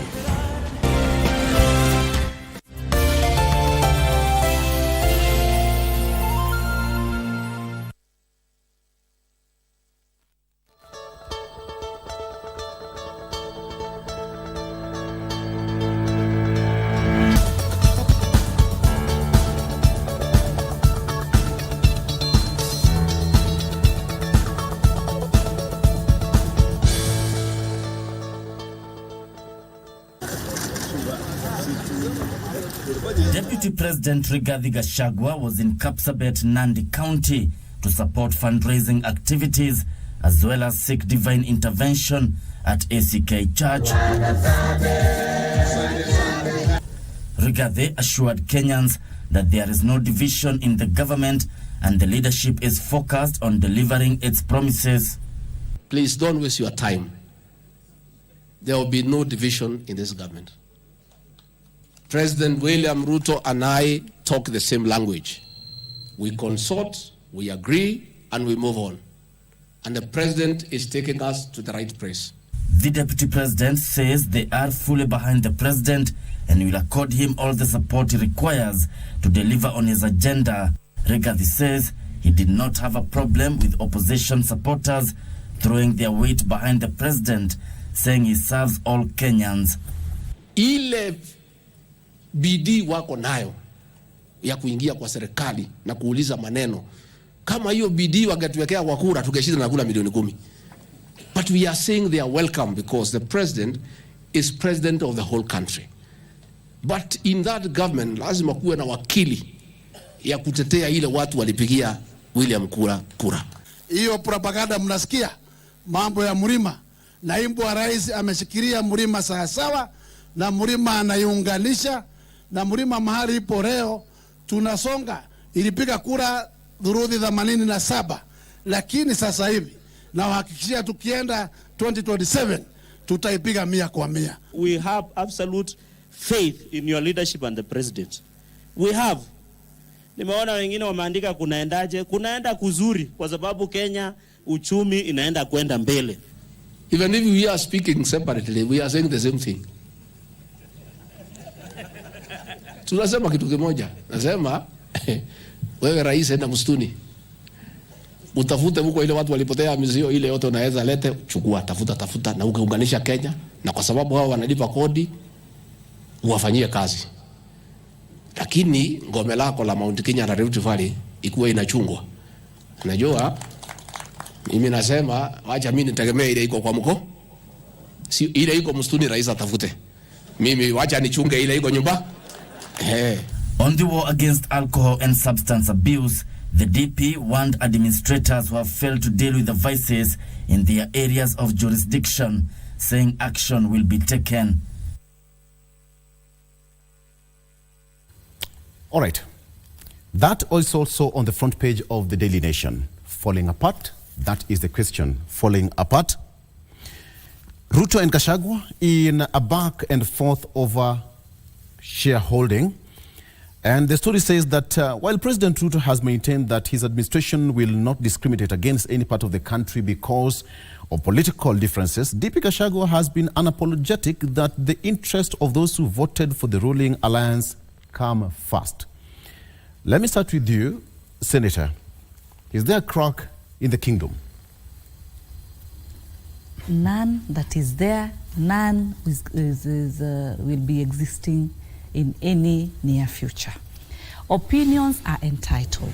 Your own perspective of how you look at it is entitled. The president and the deputy president are now focusing on a national development, as I said earlier. Then what is so wrong? And as you can see, the deputy president is in the Rift Valley region, supporting the people of Rift Valley, the Harambee. The president is in the Western region, doing development in this particular region, and we've been able to see the developments in terms of the housing project, in terms of the sugar, building out the sugar factories and the infrastructures and so on. So where is this crack coming from? The president has clearly pronounced himself and said every Kenyan paying taxes, they are required to have equal development like any other Kenyan. It's not about this region voted for me, Rift Valley voted me, Mount Kenya voted for me, and so they should get developments and this other should not get. That is not the case. And the deputy is clearly saying every Kenyan should deserve equal development, equal services from the same government, because we are all under one government. In the we eyes do of not the public, have to. they'll say they are together. But it seems that Kenya Kwanza administration are reading from different scripts. Unless you are reading your own script, because the script I'm reading as a Kenya Kwanza member is that we are focusing on getting, of course, bigger numbers. You remember very clearly, our margin was very little. About 200,000 difference. That is little. And so like any wise politician, you will ensure that you expand and get more numbers. It is easier to bring in 13% Mount Kenya and like bringing in from a zero perspective. And so that's why it's easier for Rigiji to be able to bring in the 13% from where he is. And now from Western, we're starting from a 0%.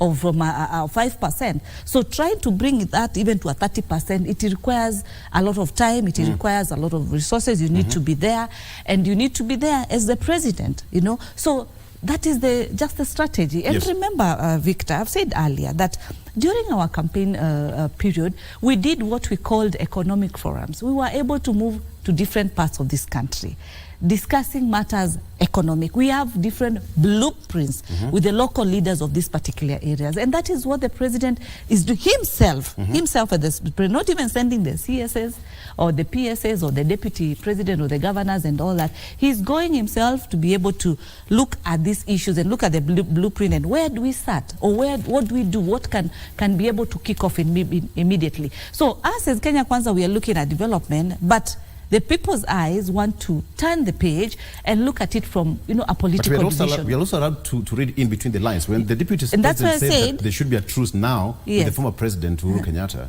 that sent some signals, Senator. Let me tell you, what is the problem? Yet, as we speak currently, we are having bipartisan talks. Yes. We've been able to bring our counterparts from the opposition. Right. Let us have a discussion that unites Kenyans. There has been the discussion on bipartisan talks on the office of the opposition leader.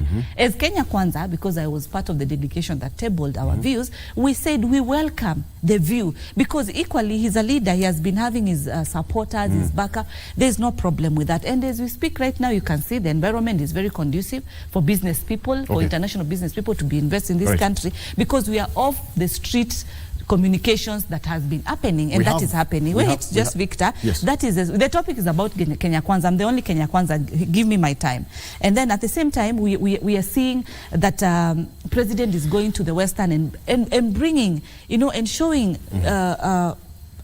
equalness. The deputy president is doing the same. So that scripture that is trying to be read to be off the line, it's trying to change the topic of discussion. I think, as Abdul had mentioned a word earlier there, the red herring. That is not the case. They're trying and bring a different picture so that it reads a different narrative. But as we speak, we are actually trying to increase our numbers. What is wrong with the deputy president saying we can bring in even the former president and let us have a talk? He said clearly that wazee wamemuongelesha, the church people have been able to speak to him, and that is a leader. A leader needs to listen to his own people. What changed within a span of few weeks? Just the other day, what is there? It's not about... Even mentioning that name was an offense. The thing is, it's about leadership. It's about you as a leader. They say a fool is the one who does not change his mind. But in this particular table, I'm happy where we can be able to have this number in full, let me get and DG's, also let me get having the DG's voice on president this. bringing the other people aboard. Very well. Let me get DG's voice on this. What do you make of this? Before I go there, the pending bills, we were hit hard. You want me to continue? Allow me just 1 minute to say the following. One, Sir James Potter once said, fish stings first at the end. I know that. And I know that from where I come from. And my colleagues have said this morning, it is a question of leadership. I totally agree with them. What I don't agree with them is on one perspective. Pending bills are not in the counties alone. That's a fact. But that is not even a point to argue in this forum this morning. The issue is the following. One, last time I checked, we have a law in this country that states clearly that before you buy anything in any public office, you must have a procurement plan. And what attached to this plan is, if you want to buy this particular pen, you need to have a budget for it. And an authority is granted for you to go and buy.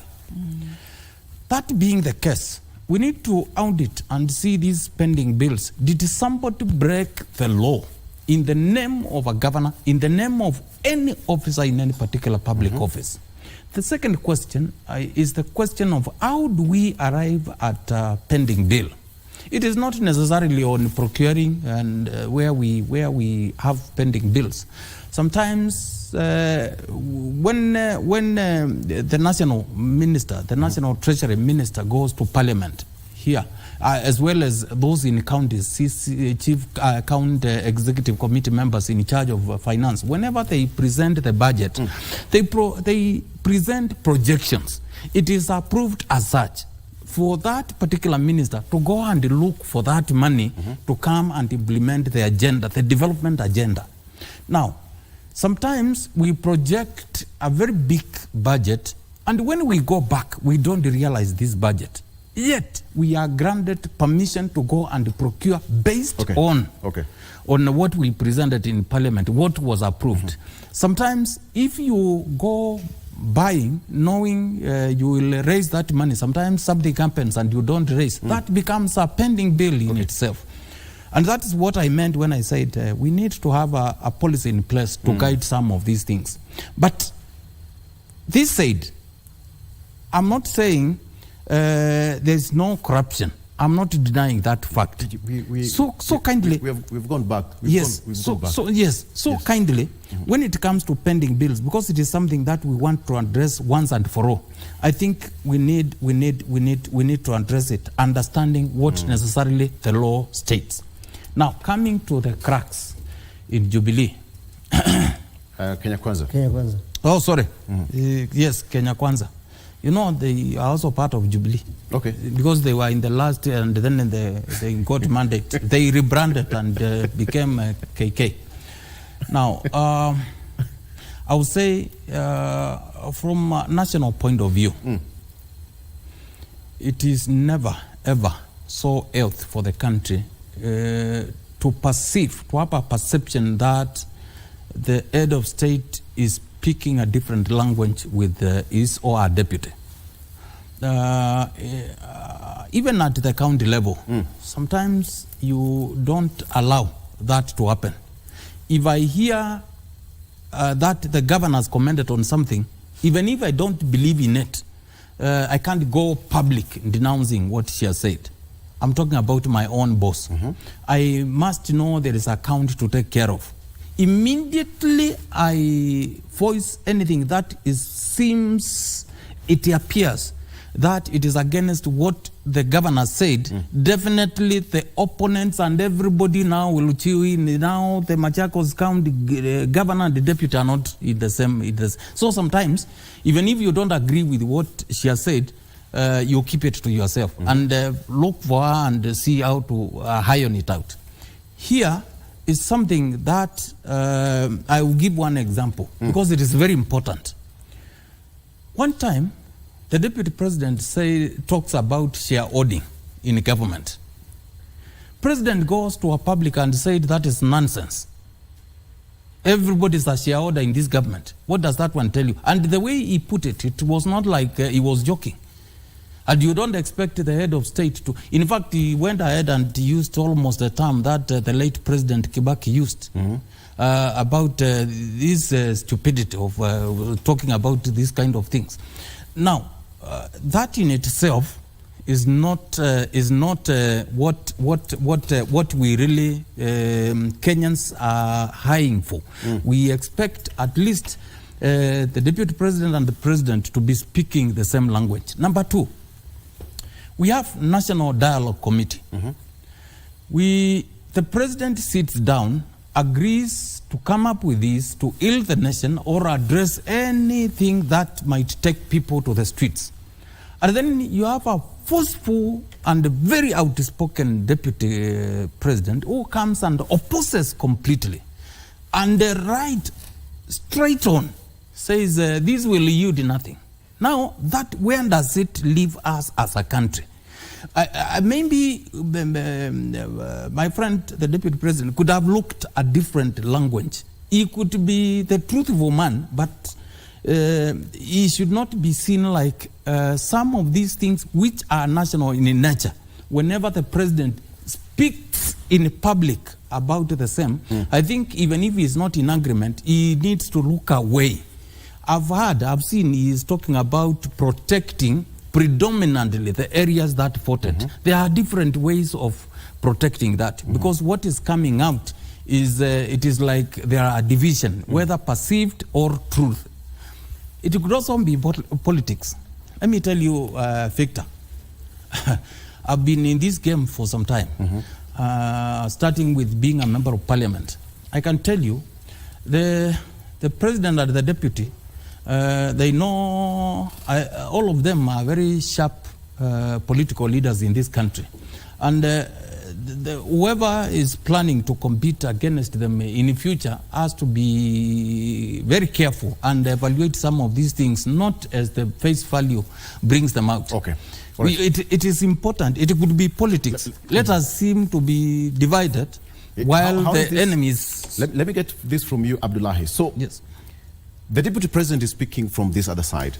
The president is also speaking on the other side.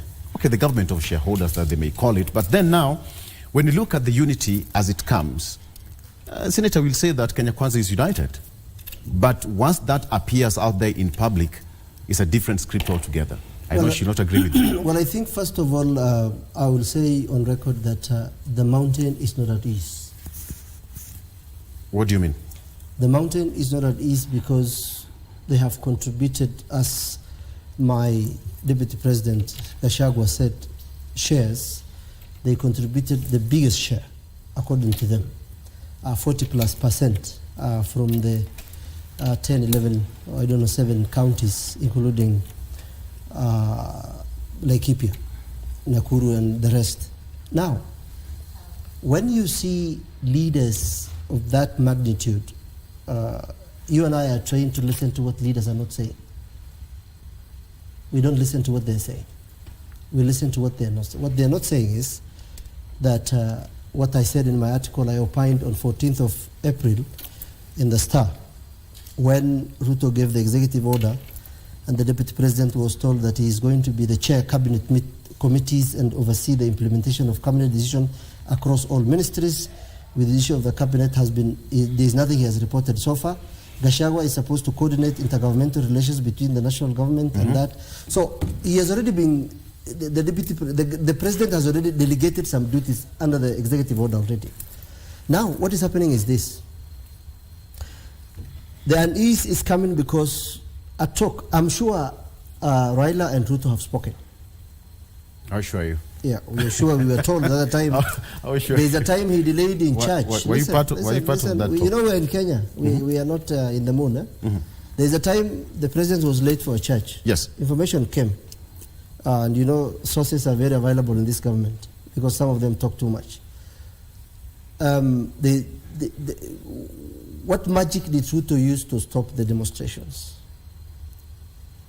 What magic happened to establish the bipartisan with Ichung'wa and Kalonzo? This is going to happen. If the kind of altercation we're seeing, I'm not here to admonish anyone, but the kind of altercation we see between the president and the deputy president is a proof that something is cooking. Okay? Either there is going to be a reshuffle where people from Raila's side are going to find themselves in government, or people like Oparanya and Kalonzo Musyoka are groomed for the next government. Remember, nothing has worked twice in this country for most people. These parties, there was KANU, there was ODM, there was NAC, they're just, ni kama tu mimi nenda kununua suit ingine brown nikivaa tu kesho. They don't mean anything in this country. Ruto was in KANU, youngest man then, he became an MP through that, then he went to, he was with Raila defending, remember what happened? The altercation between him and Mother Karua at KICC, and then there was URP, then there was TNA, then there was Jubilee. Now, so it's just the same monkeys in different forests. So parties don't mean much in this country. So what does it really mean to Mount Kenya? Well, Mount Kenya are finding themselves in a very uncharted waters for the first time in the history of this country. One is that they are getting most people that have become so hostile to the two communities leading this country only, when we are 47 count. I want to one day to be a president of this country, but I can't because they will not judge me because of the character of my content, but they will look at my hair and say, this warrior from Mandara. So this is a country that has the hegemony of the Kikuyus and the Kalingins. Deputy President, these, that. You know, when you slaughter a camel, where I come from, there is the hump. The hump is given to the elders and special people. Then the neighbors and people who just come to eat, they will collect the hooves and the head. What other Kenyans are getting in this government, and even the previous majority, is the hooves, the skin, and what has remained. But now, you have asked me the question I didn't answer. the central Kenya cannot produce a president alone. They can't. They have to partner either with Western, Rift Valley, Coast, or any other country. Of course, that happens to any other community around here. Now, if you look at the president, what he's doing, Luoland is rich in votes. Luyaland is rich in votes. Coast is rich in votes. Eastern and all other parts of the country. The only people who can give him headache is Raila, and because 250,000 is not a big margin, as my sister claimed, as I acknowledged. This is a country where people used to beat each other with 1 million, 2 million. Okay, because I have 5 minutes. I have 5 minutes to finalize. So what's the way forward? Because now, moving forward, it seems that is it safe to say that the deputy president is feeling the heat from within? He's on his. No, there's no any single heat that is in place. This is simply because where we are, we are managing both developmental issues and politics in it. I remember the team that is in place said earlier that the president, Dr. William, he has a good compass of personalities. He's a politician, and his politician is a combination of his some percentage of Raila-ness in him, some percentage of him being the Moi in him, and also being a manager. By meaning Moi is firm in terms of his decisions.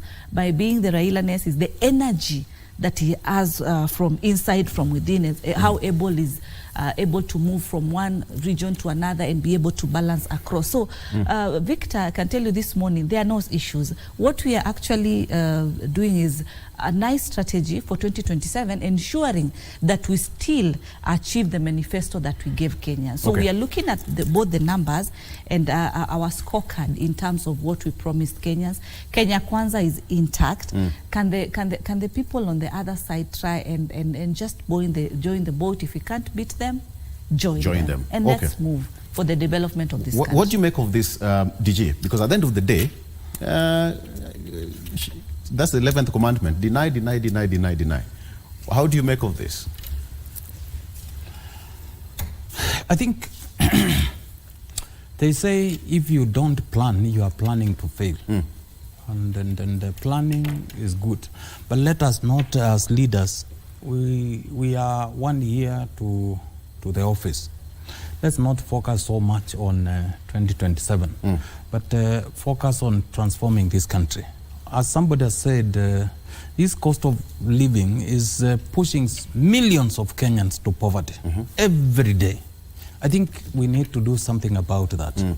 This issue of 2027, we might not have anyone to look for those votes. So please, as much as we are also planning for that future, because it is also very important to plan for that future, let us not over-concentrate on 2027 business. There will be time for that. For now, let's see how do we lower the cost of living? How do we make sure Kenya is favorable for business? How do we attract foreign direct investment? Which policies do we come up with so that we can have even cottage industries at the village level, so that the masses, the millions of people who do not have any job, at least have an sustainable economic activity to be engaged in. If we focus on 2027, we might go every part of this country, opening, commissioning, promising, and at the end of the day, we are pushing masses to abject poverty. I think we need to change our strategy. Number two, I think I want to talk directly to my sister, Senator President.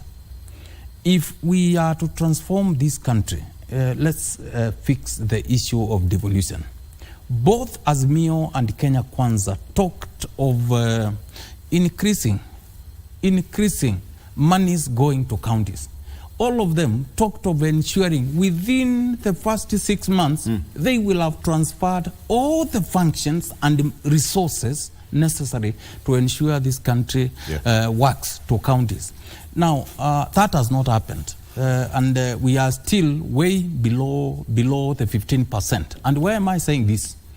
Our good senator this morning will tell you, we use the last audited accounts, yet the monies and the budget we are using is current to send those monies. So when you calculate the last audited accounts, monies going to counties, plus what the country is budgeting for now for development, that comes less than 9%.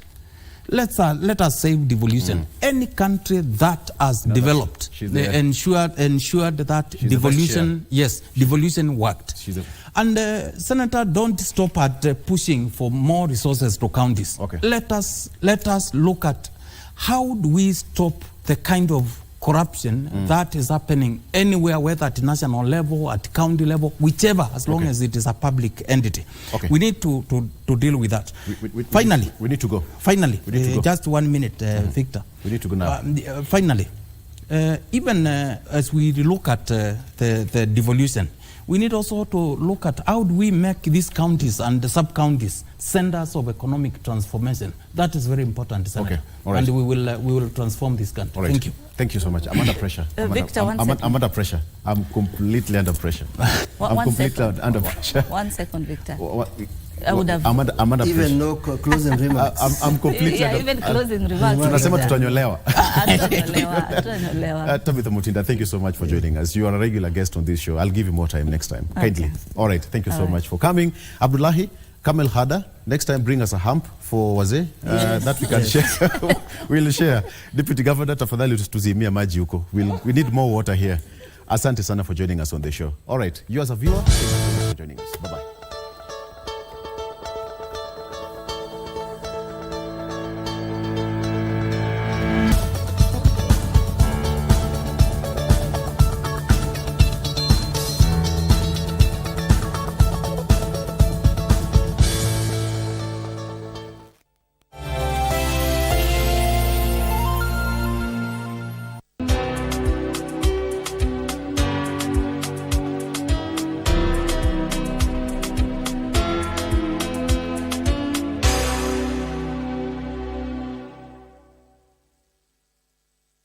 Mchezaji wa Loto Moto. Mungu awabariki sana. Ni wengi wanakushukuru bila hata wewe kufahamu. Niliona Mungu wa ajabu ameshuka. Ni wengi wanaokuaminia.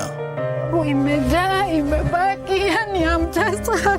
Ni wengi wanaokuombea ushindi. Hawa ndio niachiwe na mama yao wakati aligojeka kwa muda. Ni wengi unaowagusa kwa kuwapa afueni na imani ya maisha. Asante na Mungu akubariki pia. Ni wengi unawatembelea. Through hii program ndo tunajua vitu zingine. Na imani yako inawapa amani. Akaaga juu ya kansa. Ushindi wako ni wa wengi. Roma niendanga, Roma. Asante mchezaji wa Loto Moto. It's a cocktail of emotions. The puns that cracks up the family. Greed that yields power and a hunger for success. Friends turn to foes. Survival for the fittest is the drive. Who are we blackmailing? But nothing beats the feud in a family where one disappears and another fights for the crown. It was not supposed to go this far. It's the desire to succeed that keeps us going, the deception that keeps us digging, and the laughter pill that keeps us living.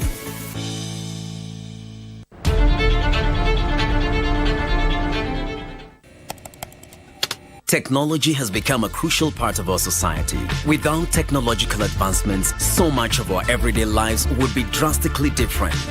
As technology develops, it strives to fulfill the changing needs of society. This means that technology exists to help us achieve the things that we wouldn't be able to achieve without it.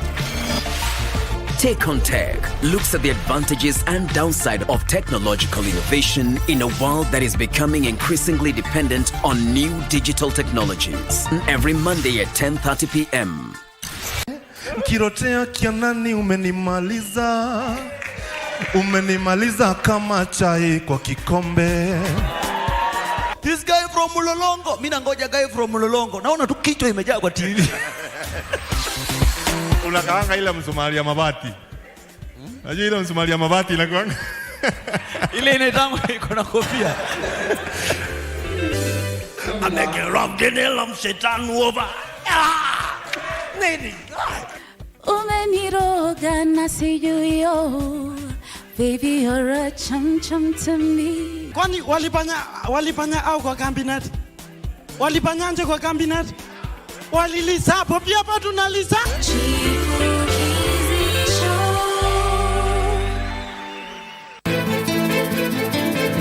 Msichana anajisikia mtafu sana, sio? Mume wangu alikuja kukutembelea tu, akaja nyumbani na ideas tofauti sana. Unajaribu kufanya nini leo? Do you think you can control me? Yes. Mwambie mamako waachane na mume wangu. La usivyo hapa hata patoka. Mtoto wangu alikosa baba kwa ajili yako wewe. Hautakuwa na amani maishani mwako. Unapata nini hapa? Wewe funga mdomo wako hivyo hivyo na uniache nyingine moyoni wangu.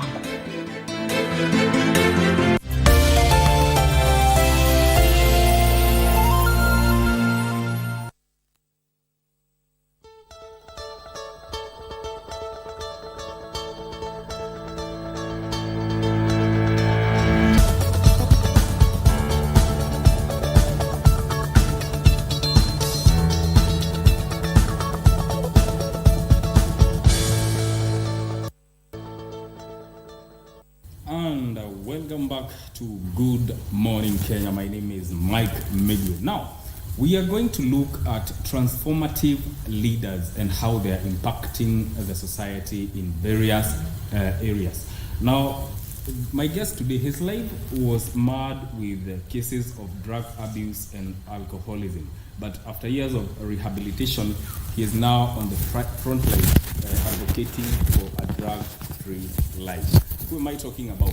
I'm talking about Dennis Mwiti. He's a prisons officer and the executive director of Youth Against Drug Abuse in Kenya. Good morning, Bwana Mwiti. Good morning to you, Mike. Welcome to Good Morning Kenya. Thank you very much. How are you doing? I'm doing well. Yes. I thank the Lord. Karibu sana. Asante. Now, to start off, yes. Who is Dennis Mwiti? Dennis Mwiti, as you've said, number one, is the executive director for YADA Kenya. Yes. That is Youth Against Drug Abuse Kenya. Dennis is a minister of the gospel. Yes. And professionally, as you've said, Dennis is a prisons officer. And most importantly, Dennis is a recovering drug addict. Now let's get a little bit into your story. Yes. How did you find yourself in drug abuse?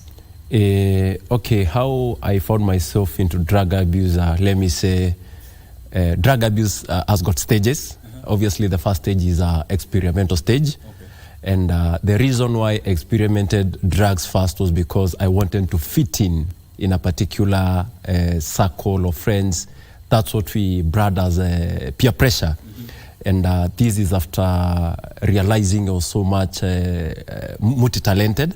And being the school entertainment captain, then I believed that there is a group of boys that I really, or rather I should be identified with.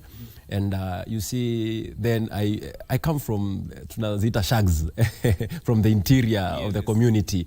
So we believe that everyone who runs in the entertainment industry then should be Mutu ametoka town. So your case started right in high school? Yeah, it started back in high school. How did that affect your studies? It affected my studies because I really scored dismally. I did not score as was expected. That's in the year 2011. I did my Form 4 in 2012, and Mr. Mike, I scored a D+. And my potential, let me tell you the truth, people in drama are very good in cramming. So if I transferred my cramming skills in books, then yeah, I was a high material. Yes. Because primary, I just passed with 350 marks plus. I later on got back to class again the year 2013 and scored a C, still under struggles. So even when you were joining the police force, yes, you were still struggling. I was struggling, yes. And how was that experience? Now you're joining the police force. Yes. You have a problem. Yes. You have not even acknowledged that you have a problem. Yeah. How did you find? How was that transition? You're in the police force and you're still using. Actually, let me say it's the prison force. Yeah, they are all like the police. It's a disciplined force. So specifically the prison unit, before I joining it, let me say I was struggling. That's true. And I found myself into pits severally But the 9 months of intensive paramilitary training really boosted and prolonged my life. If it were not of it, I don't think I could be alive today. So getting to some sense of getting saved. Yes. Now let's talk about interpersonal relationship. Yes. When it comes to drug use. Yeah. You find that there's a way that drug users relate with people. Yeah. In your own experience, yes, how did that affect your personal relationship? We are talking about your bosses, your yeah, family, your yeah, friends, and even your work. Mm-hmm. So interpersonal relationship actually is an effect that drugs bring on board. Mm-hmm. Number one, the first relationship that was affected was between I and my parents. Mm-hmm. We did not read from the same script. Actually, there are some of the chances maybe from them and some helps that they scaled down because they saw this man then, if we continue or maybe if we support, maybe we will lose him.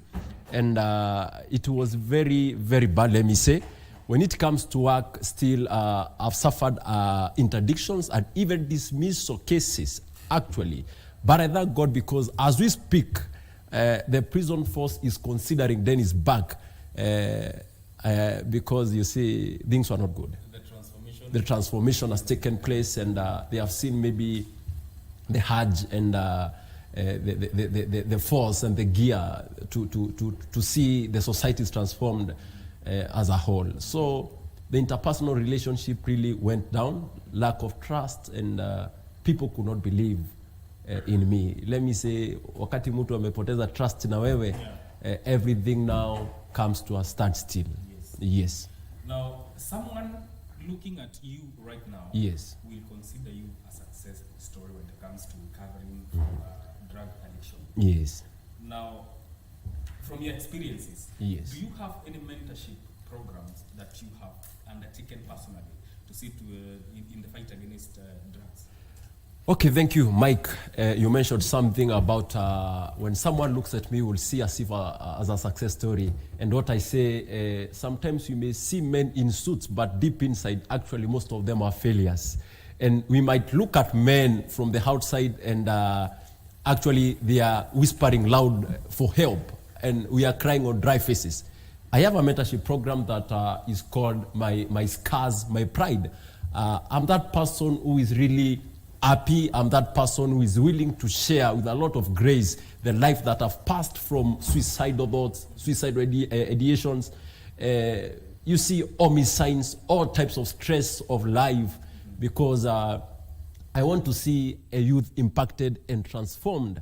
I don't want to base a judgment that the community is basing. Maybe once we look at the addicts and label them as walevi. Mm-hmm. No, there is much deep that through this mentorship, to reach, and I'm able maybe to have a one-on-one talk with these people into drug and substance and other forms of addictions. Let's talk about stigma. Yes, yes. Because the society has a way of viewing drug addicts in a certain way, like they are failures in life. Yes. They do not understand their stories in any way.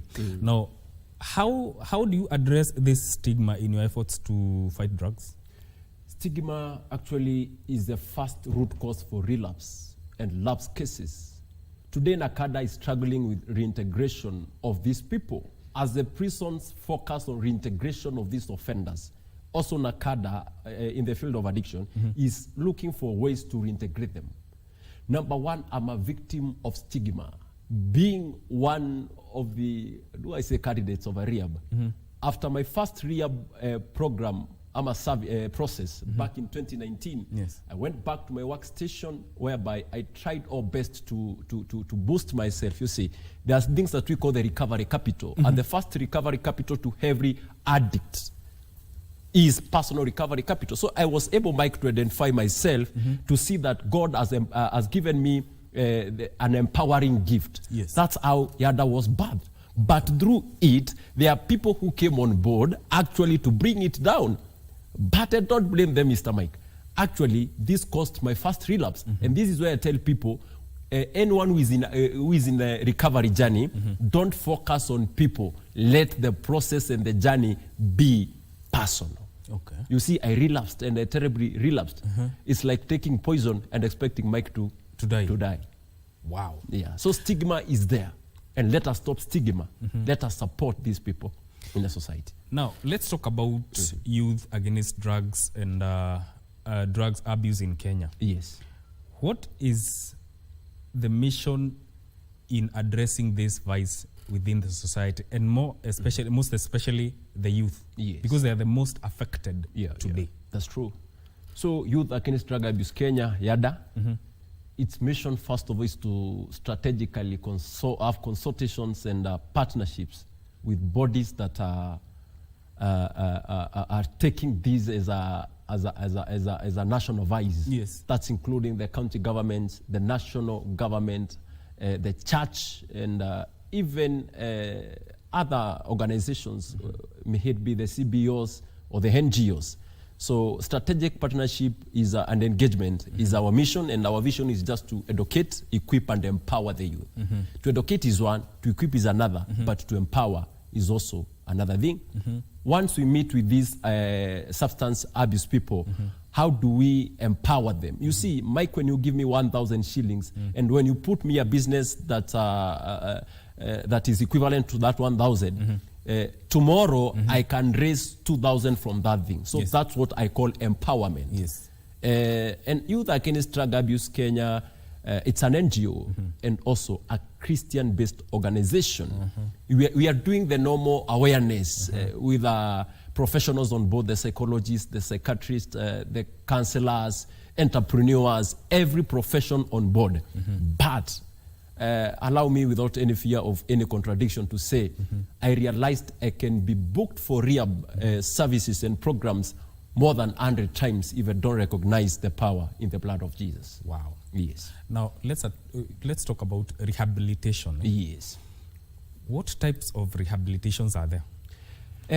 Actually, there are 3 types of rehabilitations. Number 1, we have the substance use rehabilitations. Those are rehabs that are only meant to deal with people that are struggling with substance abuse disorders. Okay. What we call substance use disorder, it's that thing that comes up after someone takes the drug of abuse. Maybe inaweza kuwa the physical, not meeting the most noble task, maybe at job or family. Now it has turned to be a substance abuse. So there are rehabs of that kind. Number 2, we have the enhanced rehabs. These enhanced rehabs, yes, they deal much with substance abuse. They can also handle mental disorders. You see, there is substance use disorder and mental disorder, and when both are in one person, they are called co-occurring mental disorders. Okay. So in the enhanced, they can treat the mental, but majorly they will prefer referring. You see, they treat one first and then the other one comes. But now we have the integrated rehabilitations that I say and plead that they come up, especially through the second, our second lady, that's Dorcas, maybe Mrs. Gashagwa. Yes. I had that talk of every ward come up with a rehabilitation. Now, an example of an integrated rehabilitation is the Madari Hospital, whereby it can handle substance abuse and the mental disorder at the same time, whether parallel or sequential. So, and it's good for Kenyans to know, most of the people with substance abuse disorder, they have at least one mental disorder. Yes. Yes. Now, talk about the initiatives that, as the executive director, that YADA Kenya has held with bodies like NACADA, county governments. What specific initiatives do you have right now? Our initiatives, majorly, we are focusing on the reintegration part of it for treatment, because it's a future goal that we will have maybe our own treatment facility that is integrated. Yes. With the county government of Meru, the last regime, let me say, we were able to hold some sports activities. Why do we major into sports activities? We want something that can bring the youths together. You see, we are told if you want to reach human being, first feed the stomach. Yes. So even for the youth, we have to look for something that really brings them together.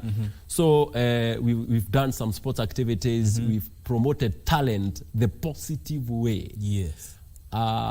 You see, talent promotion is a diverse thing. Yeah. We can nurture talent, but end up tumemaliza hao watu. The next generation will not be there. Also in the reintegration program, we have a lot of trainings, we have a lot of baseline surveys that we conduct, especially in churches, with the community and the society. And it's a progressive thing that we are into, and soon we will be having more and more counties on board. So how many counties have you covered so far? So far we are in Kiambu, and Meru, and Nairobi. We are looking forward to Nyeri and Murang'a because they are also it in one way or the other, and Mombasa also county. Have you ventured into learning institutions, especially the high school kids? What has YADA been doing in terms of drug abuse related initiatives in high schools? So in high schools, the program that I talked of, the mentorship program, My Scars, My Pride, that is under something that is called the Hand Rules program, is a program that is run by YADA and YADA alone. Yes. The Hand Rules program is spearheaded by me as the captain. This is by Andrew from the Bible. After meeting Christ, he went looking for his brother, telling him he had met the Christ. So after the rehabilitation process and program, then I'm sourcing for other partners, for other potential candidates, for other clients who at least have tested your pande yetu ya addiction, and now they are ready to advocate. So in high schools, yes, we've visited several by showing them that once you see drug addicts in the youth, it did not start at the youth stage.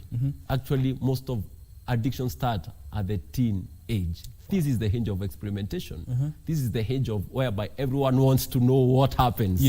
Yeah. Now, talk about you are a prisons officer. Yes. And you might have witnessed cases where inmates are getting into. How do you handle that as a police officer in the first place? Because you want to enforce the law, and still you want this person to be reformed. But there are those that will get into drug abuse in the process. Okay, Mike, let me say, really being a prisons officer, it's not a mistake, because I feel my heart is fully with the prisons. Why? Because of the inmates that are there. There is a time I had a program at Merujike prison that was called Team Sober Support Group, whereby I identified a group of inmates that really attested to me and said, if it were not of a substance intoxication, then I could not be in prison. And without any fear of contradiction, let me say, 100% of people in prisons, 70% are there because there was a substance-induced substance somewhere. Kuna mahali kadawa fulani kalitumika hii ya kulevya. And someone confesses and says, Dennis, please, if I was not under influence of alcohol or bang, I could not be in prison here. Why? Because once the person was intoxicated, then the judgment of that sin, the crime, was not well. These things interfere with our cognitives, and they interfere with how we make judgment. So with the prisons, we are looking forward to working with them more and more, training them, the inmates and the officers also, and looking for better reintegration for these people. During that time, I also worked closely with the officer in charge then, I believe Saizi Akomoya prisons, he's called Mr. Gerard Gechonge, and the officer in charge, Meru JK prison, Mr. Saitoti, to identify the officers that were really challenged. And we offered them a platform to go and get rehabilitation service. You see, let us not judge people as employers. Let us give them time to maybe heal and to get help. Now, YADA Kenya. Yes. How does it promote a positive and a productive outlook to the society, especially when it comes to drug abuse? How we promote is, number one, we are looking forward to helping the government decongest the prisons. Okay. You see, treatment is expensive, prevention is cheaper. Yes. So we are doing a lot of prevention. Even the government feeding the prisoners is expensive. That money can be used for other projects. Number two, minus this, you see, drugs and crime, they work hand in hand. It's like hand and glove, you see. So once we scale down on these things, then most of the things, even including the early pregnancies, girls are being impregnated because they are just cheated on and wananunuliwa tu pombe rahisi hapa na rave kidogo and then they mess up their life. So that is what, for me, I say drug is the central focus of the enemy to spoil and maybe work against the true and the real intention and the identity and the image of our Creator. Nice. Yeah. Now, let's shift gears and you are a minister of the word. Yes. How do you, or how can the clergy use these efforts to create an unjudgmental environment? A chance for people struggling with addiction where they can go get hope and seek help? Mike, number one, I will quote Miles Monroe. Okay. Miles Monroe said, being a clergy, number one, is a calling. And a clergy has to have, anafaa kuwe na backup, a certain backup of maybe something, maybe sociology, so that you can understand the cultural practices of a certain culture. Maybe psychology to understand maybe different behaviors. So number one, I will really appeal that our clergy people start maybe engaging into trainings, especially that really work hand in hand with human psychology and human sociology. They will help us so that we cannot demonize everything. You see, in Kenya, everything is demonized. Yes, there is the aspect of demons. Shetani anatumia hiyo njia anapiga the addiction part of it, but it's not every addiction that is demon. No. So as Yada, actually what we are doing, we are coming up with a program to sit down the pastors and all the clergies, maybe who are when you want the psychology part of it, and at least share some bits and some short courses on psychology, and so that they can be able to sit with that person and understand. You cannot just judge this is demon. At least take some steps and understand the background, the genetics, the history of these people. Yes. And once they come in our church, I know of churches that once they sniff and realize this person is intoxicated, then they will chase you away. Yes. Mike, I struggled with addiction. When I'm in the pulpit, I could get out of the pulpit, take a smoke of bangi, take a smoke of cigarette, my friend, and come back and continue. The calling is in me, but the devil is aiming. And I thank my spiritual mentor at that time. He never judged me. He told me, Dennis, no matter what, we shall make it. So that's what we want as youths. Yes. We want where we can just go to more of a family church, whereby we are. You see, my mother will not rebuke me. Mama yangu hata nikataa because I'm an addict. Yes. At the head of the day, I'm the son. So even the church, let us offer this platform. And that is why Yada, we are looking to going for them. Christ said, I came for the lost. Your organization, yes, does it have any initiative where they train ministers of the word in a way that they can help both the addicts and the families? Because addiction affects even the families. Do you have that initiative in a nutshell? We have that program. Yes, that will be launched soon. And I'm also targeting some key partners that have really made it in that area, like the Sprint Through Africa. They are very good when it comes to equipping the word. You see, so as you said, it's true. We cannot, if you are not infected, you are affected. Yes. As a youth, if I'm infected, then my family is affected. Yes. Yeah. How can anyone watching you right now, and seeks help, reach you or your organization? To reach me at a phone number. You can give your phone number. Yes, my phone number is 0728 753 873. Social media handles, we have Yada Kenya, and personal is Missionary Dennis Kiama, everywhere. Yes. Twitter, TikTok, Instagram, yes. Thank you so much for joining and coming to share your story with us and the efforts that you are doing in fighting drug abuse. Yes. Now, we have been talking to Dennis Mwiti, who is the Executive Director of Youth Against Drug Abuse in Kenya, on the Transformative Leadership segment. Don't go too far. I've been your host, Mike Migwe. Vivian comes back with the next segment. Good morning.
mwanaume niko na akili. Kama wewe una, umesema ni starehe ndio unaenda hivi.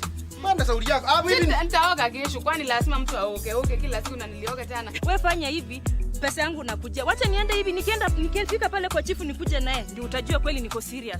Sasa unanitishia mimi. Sasa angalia ni nini unafanya wewe. Pole mara bashi kama hujapo habari ya leo watu wangu hawajapo labda. Sasa Chema Sunde. Ndio. Sasa ni 6:30 imebaki dakika 15 afike saa 7.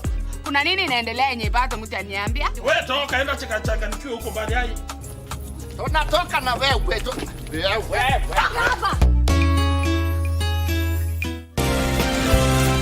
Don't call me your darling. I am no longer yours. You are the woman I want to spend the rest of my life with. I told you clearly that I want the potato business. Do you understand that? The young lady is already due to receive her entire inheritance. Nobody knows where she is. We must do something or...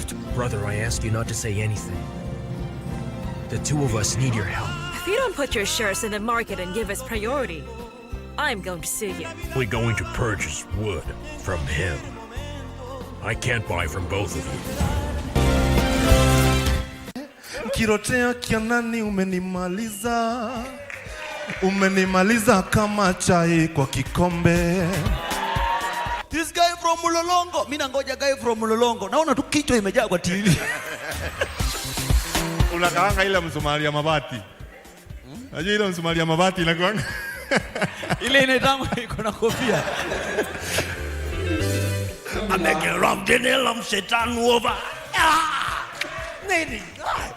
Umeniroga na sijui baby you're a chum to me. Kwani walifanya au kwa cabinet? Walifanyanje kwa cabinet? Walilisa hapo pia hapa tunalisa.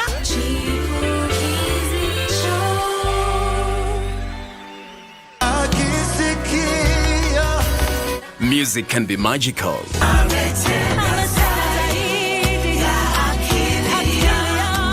It's the soulful life and gives immense peace to us. It has a powerful therapeutic effect on the human psyche.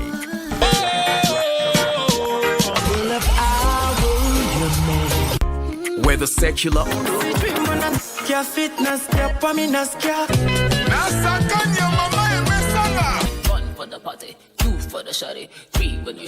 or gospel.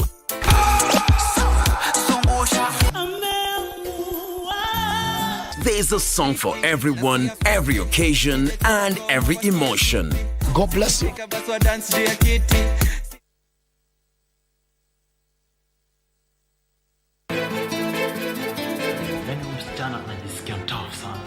Mume wangu alikuja kukutembelea tu, akaja nyumbani na ideas tofauti sana. Unajaribu kufanya nini leo? You think you can control me? Yes. Mwambie mamako waachane na mume wangu. La usivyo hapa hata patoka. Mtoto wangu alikosa baba kwa ajili yako wewe. Hautakuwa na amani maishani mwako. Mpata nini hapa? Wewe funga mdomo wako hivyo na uniache niingie moyoni mwako.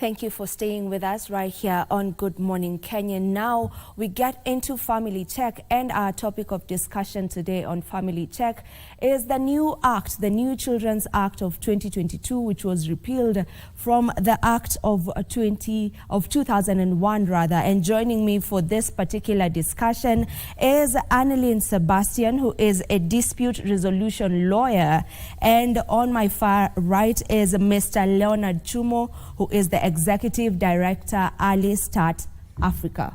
welcome to the program. Good morning. Thank you. You're doing good this morning? Yes, I am. Okay. How are you If you doing? can just go straight into talking about some of the additions in this new act. Okay. Thank you very much, Vivian, for this opportunity. Like you said, my name is Annelyn Sebastian. I am an advocate of the High Court of Kenya. The new Children's Act, number 29 of 2022, was enacted into law on 6th of July 2022. And it has brought with it immense changes as compared to the Children's Act number 8 of 2001. And some of these changes include the best interests considerations. Remember, the law is very clear that in all actions concerning children, all individuals and institutions alike are required to have at the back of their minds the best interests of the children. So they have enlarged the considerations, which they have spelled out in section 95 of the Act, as well as the first schedule to the Act. Secondly, the Act provides for the rights of intersex children, which was previously not there in the previous Children's Act. The Act has also simplified the adoption process. It gives room for kinship adoptions, whereby if, let's say, a parent passes on, then the relatives of that child can adopt that child. Secondly, if the parent is not able to take care of the child, then the relatives can also adopt that child. It has also simplified the adoption process, and it makes provision for alternative family systems such as foster care, guardianship. And another thing that it seeks to do, and what was in the news last week, was that it seeks to phase out the charitable children institutions, popularly known as children's homes, with a view to reintegrating these vulnerable and needy children into the society through family-based systems. Yes. So those are some of the additions to this particular new act. And if, just to you, if you may get us through the rights of every child in this Kenya. What are some of the rights? So the background of the rights of children, is borrowed from different instruments, and I think one of the fundamental one is the United Nations Convention on the Right of the Child, 1989, and then we have the African Charter on the welfare of the rights and welfare of the child. Then we have the Constitution, 2010, Article 53. I think those are some of the fundamental sources of the rights of the child. And to the extent that the Act 2021 has articulated those rights, I think it is an attempt to domesticate some of those regional, international aspirations for children. And in a few cases we shy out from being very articulate in how those rights will be achieved, but you've seen the rights to registration of birth, right to a name, right to quality education, right to parent care, family care. And I think that's where we're borrowing from the deinstitutionalization. We're trying to have a conversation that every child has a right to parental care. And in instances where that's possible, we're trying to retrace instead of rushing into placing children in foster care or children's homes. We're looking, is it possible to have a family setup which is the most natural home for any child? Then, rights of protection of the child, their privacy. My colleague talked about gender issues, the right to expression, freedom to choice, and so on. So I think there's an expanded list of the rights and privileges that a child is entitled to in this country. And I think for me it's an exciting time for our nation and for our children. What remains, again, is now how do we realize those rights? On the On the bit where it's actually in the Constitution that every child has a right to parental care and protection, but we see so many street children on the streets of Nairobi and every particular county in this country. So concerning that, I mean, who is responsible and what should be done to avert that? Let me also cite a new development in the children's sector, a nurturing care framework, which was adopted by the World Health Assembly in 2018, and it addresses the all community, all governments, all people approach. So issues such as the existence of children and families on the streets and circumstances where they're not cared for, I wouldn't be very simplistic and say it's a problem with the government, it's a problem with the families, it's probably a moral issue, it's a legal issue, it's also our conscience. Nelson Mandela, said famously that you can know the heart or the consciousness of a society by the manner in which they treat their children. Mm-hmm. So as we continue to see children on the streets and no one cares, it's the image of who we are as a society. The county governments that should be responsible. Families also need to know that children have a right to protection and care. They can't use them to collect money on the streets. It's illegal. Mm-hmm. And so enforcement of the act needs to be very intentional. Mm-hmm. Yeah. And some of these children actually do have parents, it's just that they're on the streets, but it's not like they have absolutely no one to care for them. So maybe if you can get into some of the responsibilities that parents have. Yeah, if you may take me through that kindly. Okay. By law and even morally, a parent is supposed to provide for the child, and provision in this respect refers to shelter, education, clothing, and medical care. Mm-hmm. So it is illegal for a parent to use a child to solicit money. If a parent is using a child to earn money, a child in this regard is anybody who is under the age of 18, then that amounts to child labor. Mm-hmm. And the parent ought to be prosecuted for that. Also, the government provides free primary education. Mm-hmm. So it is imperative upon each and every parent to ensure that their child is in school. And even if it means a parent doing menial jobs to put that child in school, then I would encourage each and every parent to ensure that they provide the basic or the bare minimum for their children. Mm-hmm. Children also have a right to play. They have a right to engage in co-curricular activities, and that has been enshrined in the new Children's Act. You find, apart from the basic education which a child gets in school, Mm-hmm. if a parent can afford that, the parent can also enroll or engage the child in activities such as football, swimming, ballet. Such co-curricular activities equip the child with life skills which will be beneficial in the long run. If you look at the way the world is evolving, a child needs more than just education. They need to be equipped with skills to make them globally competitive. Mm-hmm. Yes, and also a child is entitled to a balanced meal at the end of the day. Mm-hmm. Yeah. When it comes to provision, Yes. what happens to the parents who can't really provide? When someone's parent or when these parents have no ability to provide for their children whatsoever, probably because they've lost their jobs, or maybe in other circumstances they are not, they are differently able, so probably they don't have the opportunities that maybe some of us have. Is there any well put out, anything that is put out well, anything that is well put out rather to talk about that?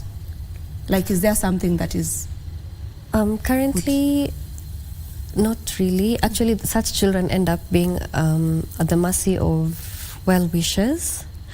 which is very unfortunate. Some end up at charitable organizations. But if you look at the New Children's Act, such children are treated as children who need care and protection.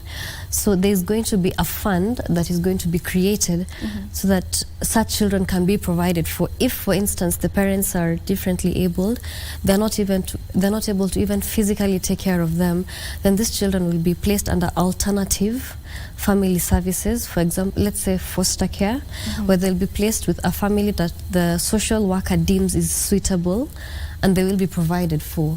But as we speak at the moment, such children are either at the mercy of well-wishers or the CCIs. Yeah. Yes. Okay. Those who are called vulnerable children, if you may just help us understand, who are some of these vulnerable children?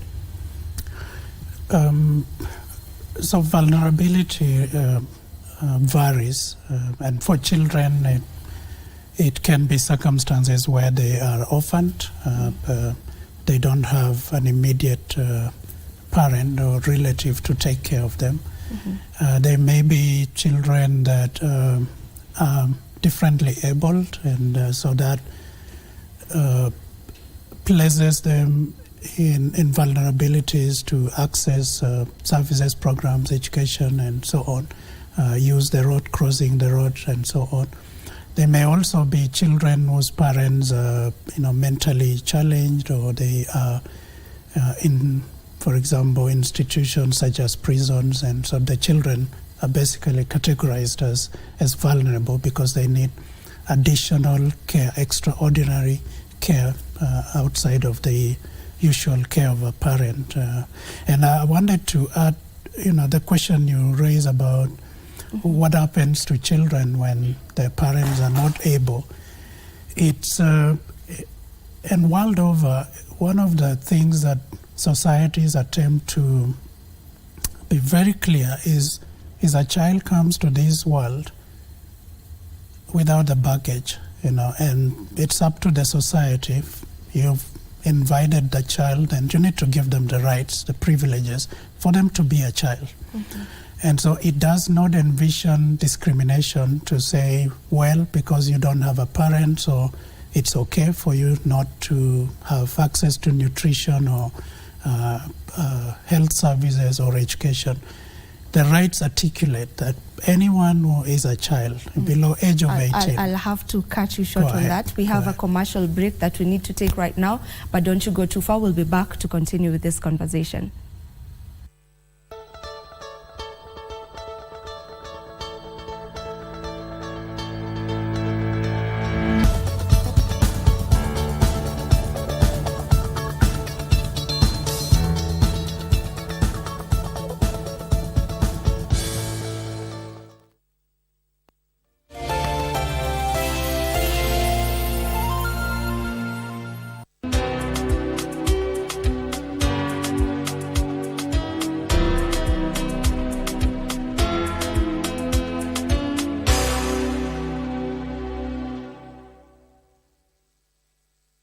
Mchezaji wa Loto Moto. Mungu awabariki sana. Ni wengi wanakushukuru bila hata wewe kufahamu. Niliona Mungu wa ajabu ameshuka. Ni wengi wanaokuaminia. Imejaa, imebaki, yani I'm just happy. Ni wengi wanaokuombea ushindi. Hawa ndio niachiwe na mama yao wakati aligojeka kwa muda. Ni wengi unaowagusa kwa kuwapa afueni na imani ya maisha. Asante na Mungu akubariki pia. Ni wengi unawatembelea. Through hii program ndo tunajua vitu zingine. Na imani yako inawapa amani. Akaaga juu ya kansa. Ushindi wako ni wa wengi. Roma niendanga, Roma. Asante mchezaji wa Loto Moto. Kirotea kianani umenimaliza. Umenimaliza kama chai kwa kikombe. This guy from Mulolongo. Mina ngoja guy from Mulolongo. Naona tu kichwa imejaa kwa TV. Unakaanga ile msumari ya mabati. Najua ile msumari ya mabati inakuanga. Ile inatangu iko na kofia. Ameke ram denel am setan over. Nini? Ume umeniroga na sijui baby you're a chum chum to me. Kwani walifanya au kwa cabinet? Walifanyanje kwa cabinet? Walilisa hapo pia hapa tunalisa.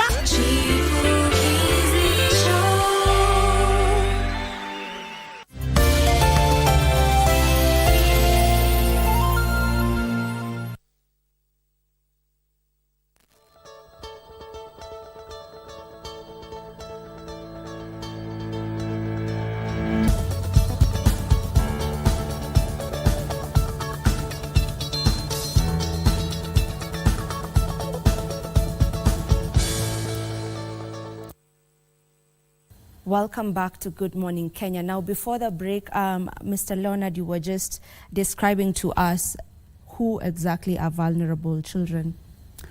Yes, thank you. And I departed from the point of saying every child below, and the definition of a child in our act here is any person below the age of 18 years, has a right as to who provides for that right, or who invests to realize that right is something else. It's not up to the child. It's the society. It's the government. It's the family. It's the institution, religious institutions. It's all of us. And so it's very important, and I think that's one of the fundamental issues that is highlighted in the Act.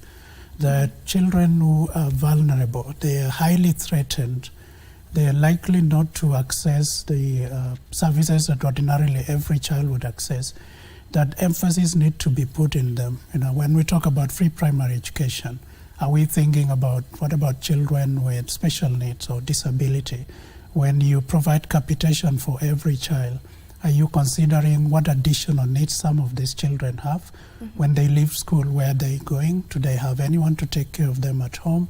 How far are they going from school? And if they have disability, how do they cross the road?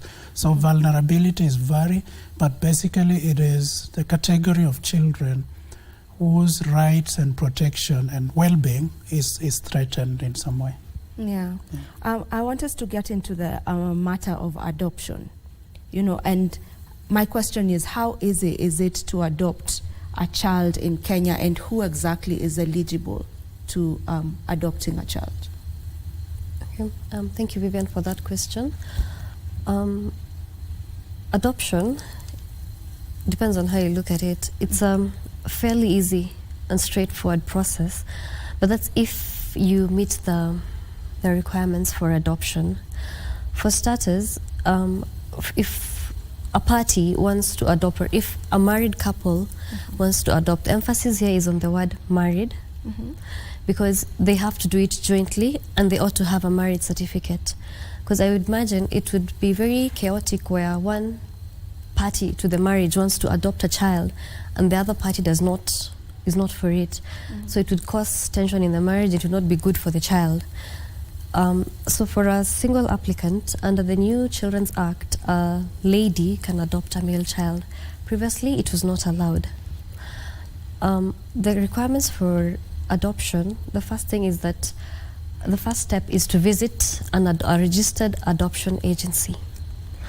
There are quite a number in Kenya. Some of them are, one is BACNA, the other one is Kenyans for Kenyans, Peace Initiative, KKPI, and then there's Little Angels Network, to name but a few. Now, one of the requirements is that the applicant, or applicants for this matter, must be between the age of 25 to 65 years of age.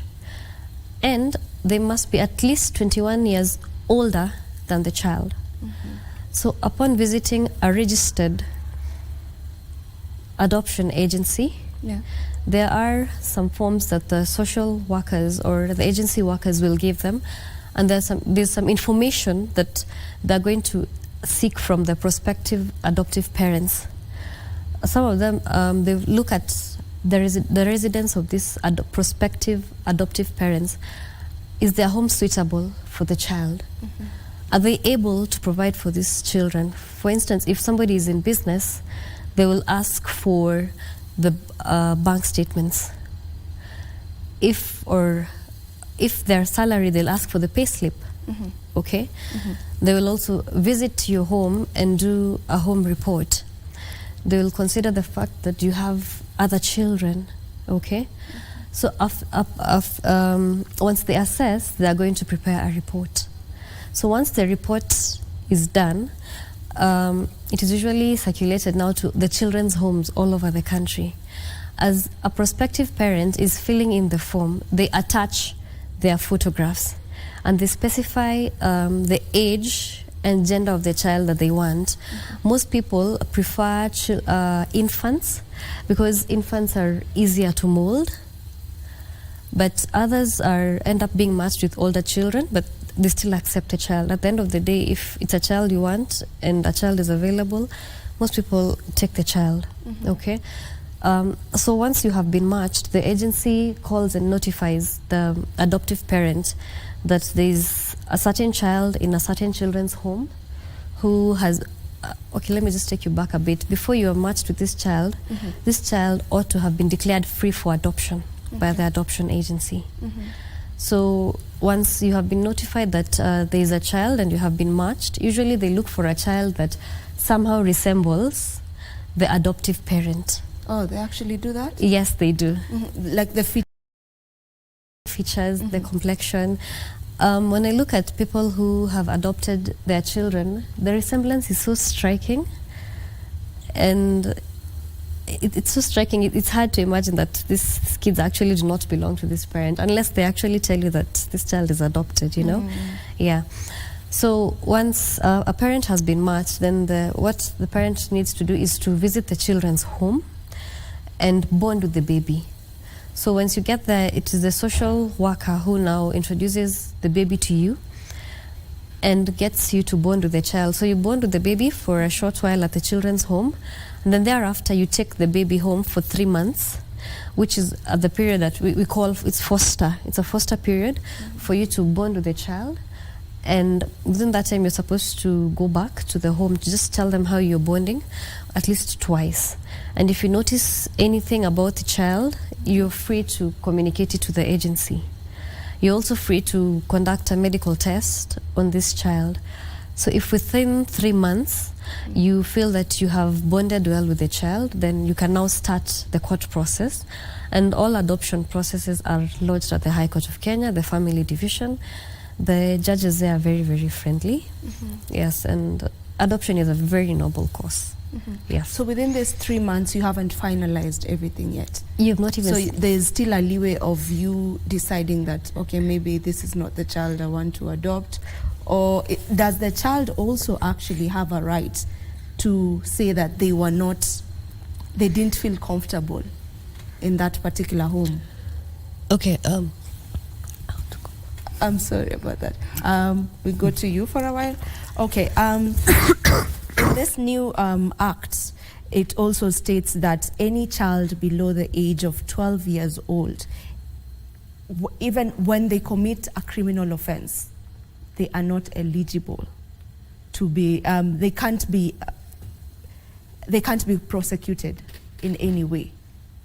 Tell me about this particular act, because I am imagining maybe a 12-year-old who has committed a criminal offense, like maybe it rarely happens, but maybe they've committed a murder. Then what? So, you're asking as an adult, of course, children make mistakes. What the act envisions is that, there's a period of time in the life of a child when they need to learn. And, what my colleague is discussing about adoption, strengthening family unit, improving the implementation of the rights, protection and welfare of the children, access to education, all those actually help to ensure that, children, are learning emotionally, socially and cognitively. And so to imagine that a 12-year-old child needs to go to a prison for murder and face the consequences of lawfully is an overstatement. And, at age 12, or say below age 12, a child is basically still learning from the structures and the systems of a society. And the burden is shifted to the society, that if children by age 5, age 6 are committing crimes, then it's probably an indictment of the society. And but it's laid the correctional or corrective measures for a child, which is for families, how do you discipline a child? If a child is found in conflict to the law, what are the necessary steps to take? And that's not just in Kenya. It's a practice world over, that children are a special category of citizens of a country, and the manner in which law applies to them is not the same as how it applies to an adult. Yeah. And Vivian and Lynn talked about the adoption is a noble undertaking, and I wanted to just revisit that a bit. That I do agree the African social system encouraged collective responsibility for bringing up of children. And the famous quote, "It takes a village to raise a child," is basically, I think, our traditional way of helping out in raising up children. We live in a society, and there will always be people or children who would need assistance. And I think the law, as it is, has been written to allow opportunities for people to step in and help provide and care for the child. Bottom line is, a child is entitled to quality care, protection, and well-being, and I think adoption facilitates that. What I would like, to appeal, however, is, the conscience of the society, that if we strengthen the systems, the family systems, the communal systems, and I'm not trying to say we go back to the old ways of doing things. Life has moved on, things have changed. But if we all understood that we have a responsibility for all our children, we wouldn't see so many children in the streets. We wouldn't pass children who have no families to take care of. We would say, what do we do? Do you have a room, an extra room? Would you apply to take care of an additional child? Families that do not have their own children, this is a huge opportunity to adopt a child and take care of a child. So I think it also speaks to the moral standing of a society to collectively take care of the children. Yeah, and I want to take you back to the issue of punishments. And we know that the new act has also prohibited corporal punishment. Does this mean that children should not be beaten completely? And maybe what are the alternatives that are out there before we get back into the matter of adoption? Yeah, corporal punishment or physical punishment for children is a no. And I know the late Professor Makoha, his soul rest in peace, was not very sure whether doing away with punishment, physical punishment in school was good for the children. And there are discussions around that. But science has proven beyond doubt that children who are subjected repeatedly to physical punishment or torture of some form, abuse, do not grow up to realize their full potential. It's effects on the brain development, neuroscience discoveries, it's subjecting them to stress. So the benefits of caning children in school or even in our homes is way below adopting alternative forms of discipline. And cane is the shortest way parents or teachers or society abdicates their responsibility. We need to teach them, gently, lovingly, caring. What our children need most is care. And then they begin to learn what is wrong, what is right. When you get to the place where you have to apply the cane, and people go to the Bible, they say, spare the rod, spoil the child. It's simplistic. We're avoiding the biggest responsibility of engendering values and disciplining in a way that demonstrates love and care for the children. KBC, the What's CBC? I forgot that. Competence-based curriculum is one of the most advanced local, architecture that helps to see children as able and can do from a very young age.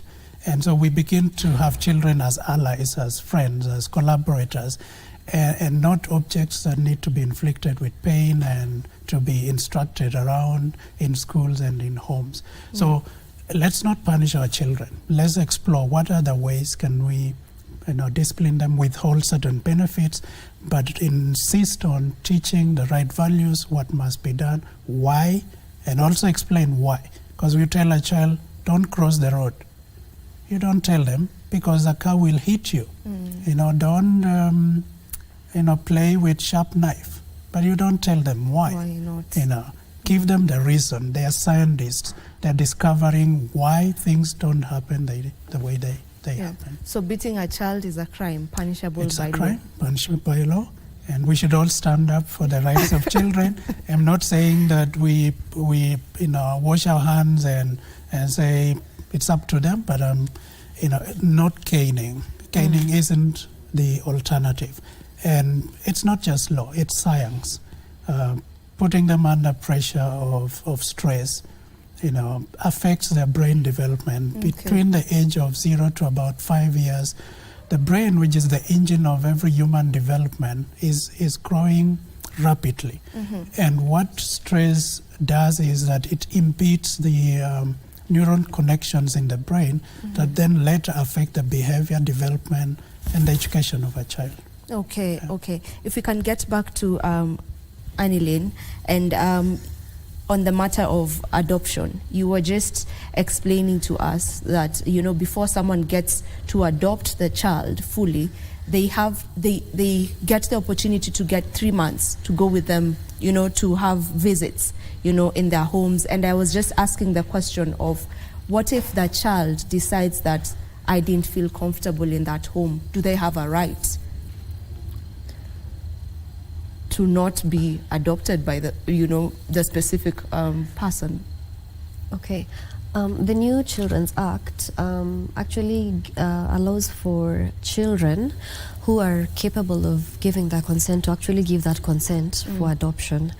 However, in this case, if the child is, let's say, an infant or very young and not able to express themselves, then it would not be possible. However, the social worker also pays a visit to the home, to the prospective adoptive parent's home. So if the social worker notices that maybe the child is not comfortable or the child is mistreated, then they can actually rescind that foster process. Yes. Okay.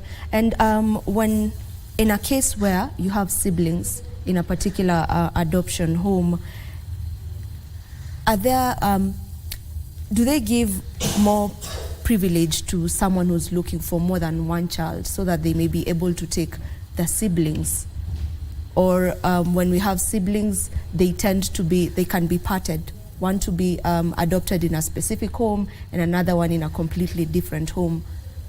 Honestly, I haven't dealt with such a situation, but usually if you look at the best interest consideration, which it is a paramount consideration in all matters involving children.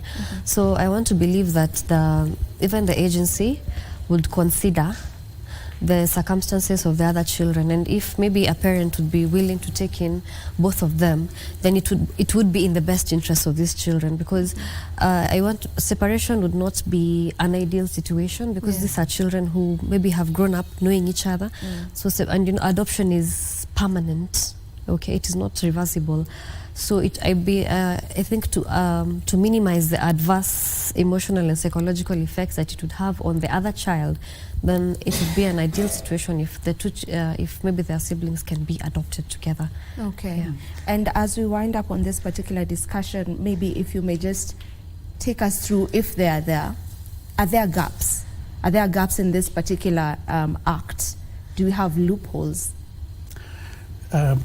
There are gaps in the law, I guess, just like many other acts, we need to always rethink modalities to evaluate, review them. Reviewing it in 2022, since 2001, I think was a long period of time. We need to do friendly review of the laws, and what I think is one of the greatest challenges in the Act is the administration. It's the Act cites the Cabinet Secretary responsible for children matters, at a given time, but it's not always expressly known in a country such as ours. Who is that? Is that the Minister of Education? And most people would always think it's the Minister of Education, but they only deal with the education of the children. Is it Minister of Health? Is it the Office of the President? No one knows. So we haven't been very clear in, progressively saying that responsibilities to realize the aspirations of this Act is vested on Cabinet Secretary X. And we can all stop there and say, there are many children on the street. What are you doing? Children, there are institutions of children that are deplorable. Who is responsible? 33% of children are not in pre-primary school. Why? So the administration of the Act, I think, still remains something that needs to be strengthened. The council referred to in this Act, Council of Children's Services, is under-resourced, and there's a section on the financing, the implementation of the Act, but I will tell you for a fact that we are not very intentional in resourcing that institution to take on such a monumental task such as the realization of the rights of children. So we need to do more.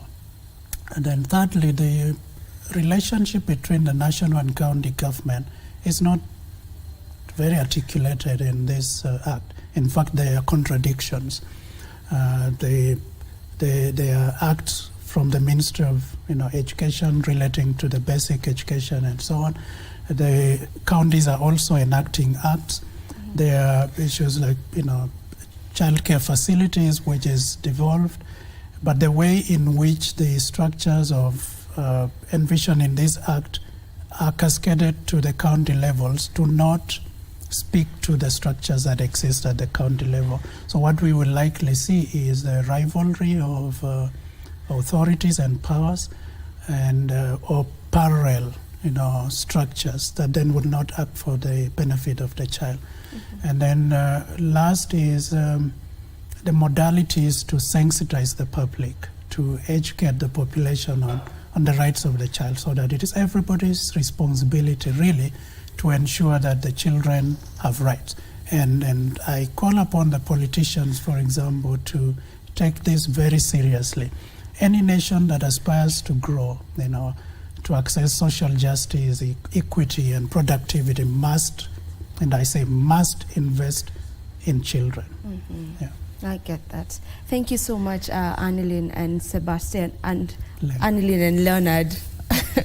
Annelyn and Leonard for joining me on this particular discussion. And on that note is where we end Good Morning Kenya today. Thank you so much to each and every one of you who has been tuning in. Do enjoy the rest of your viewing.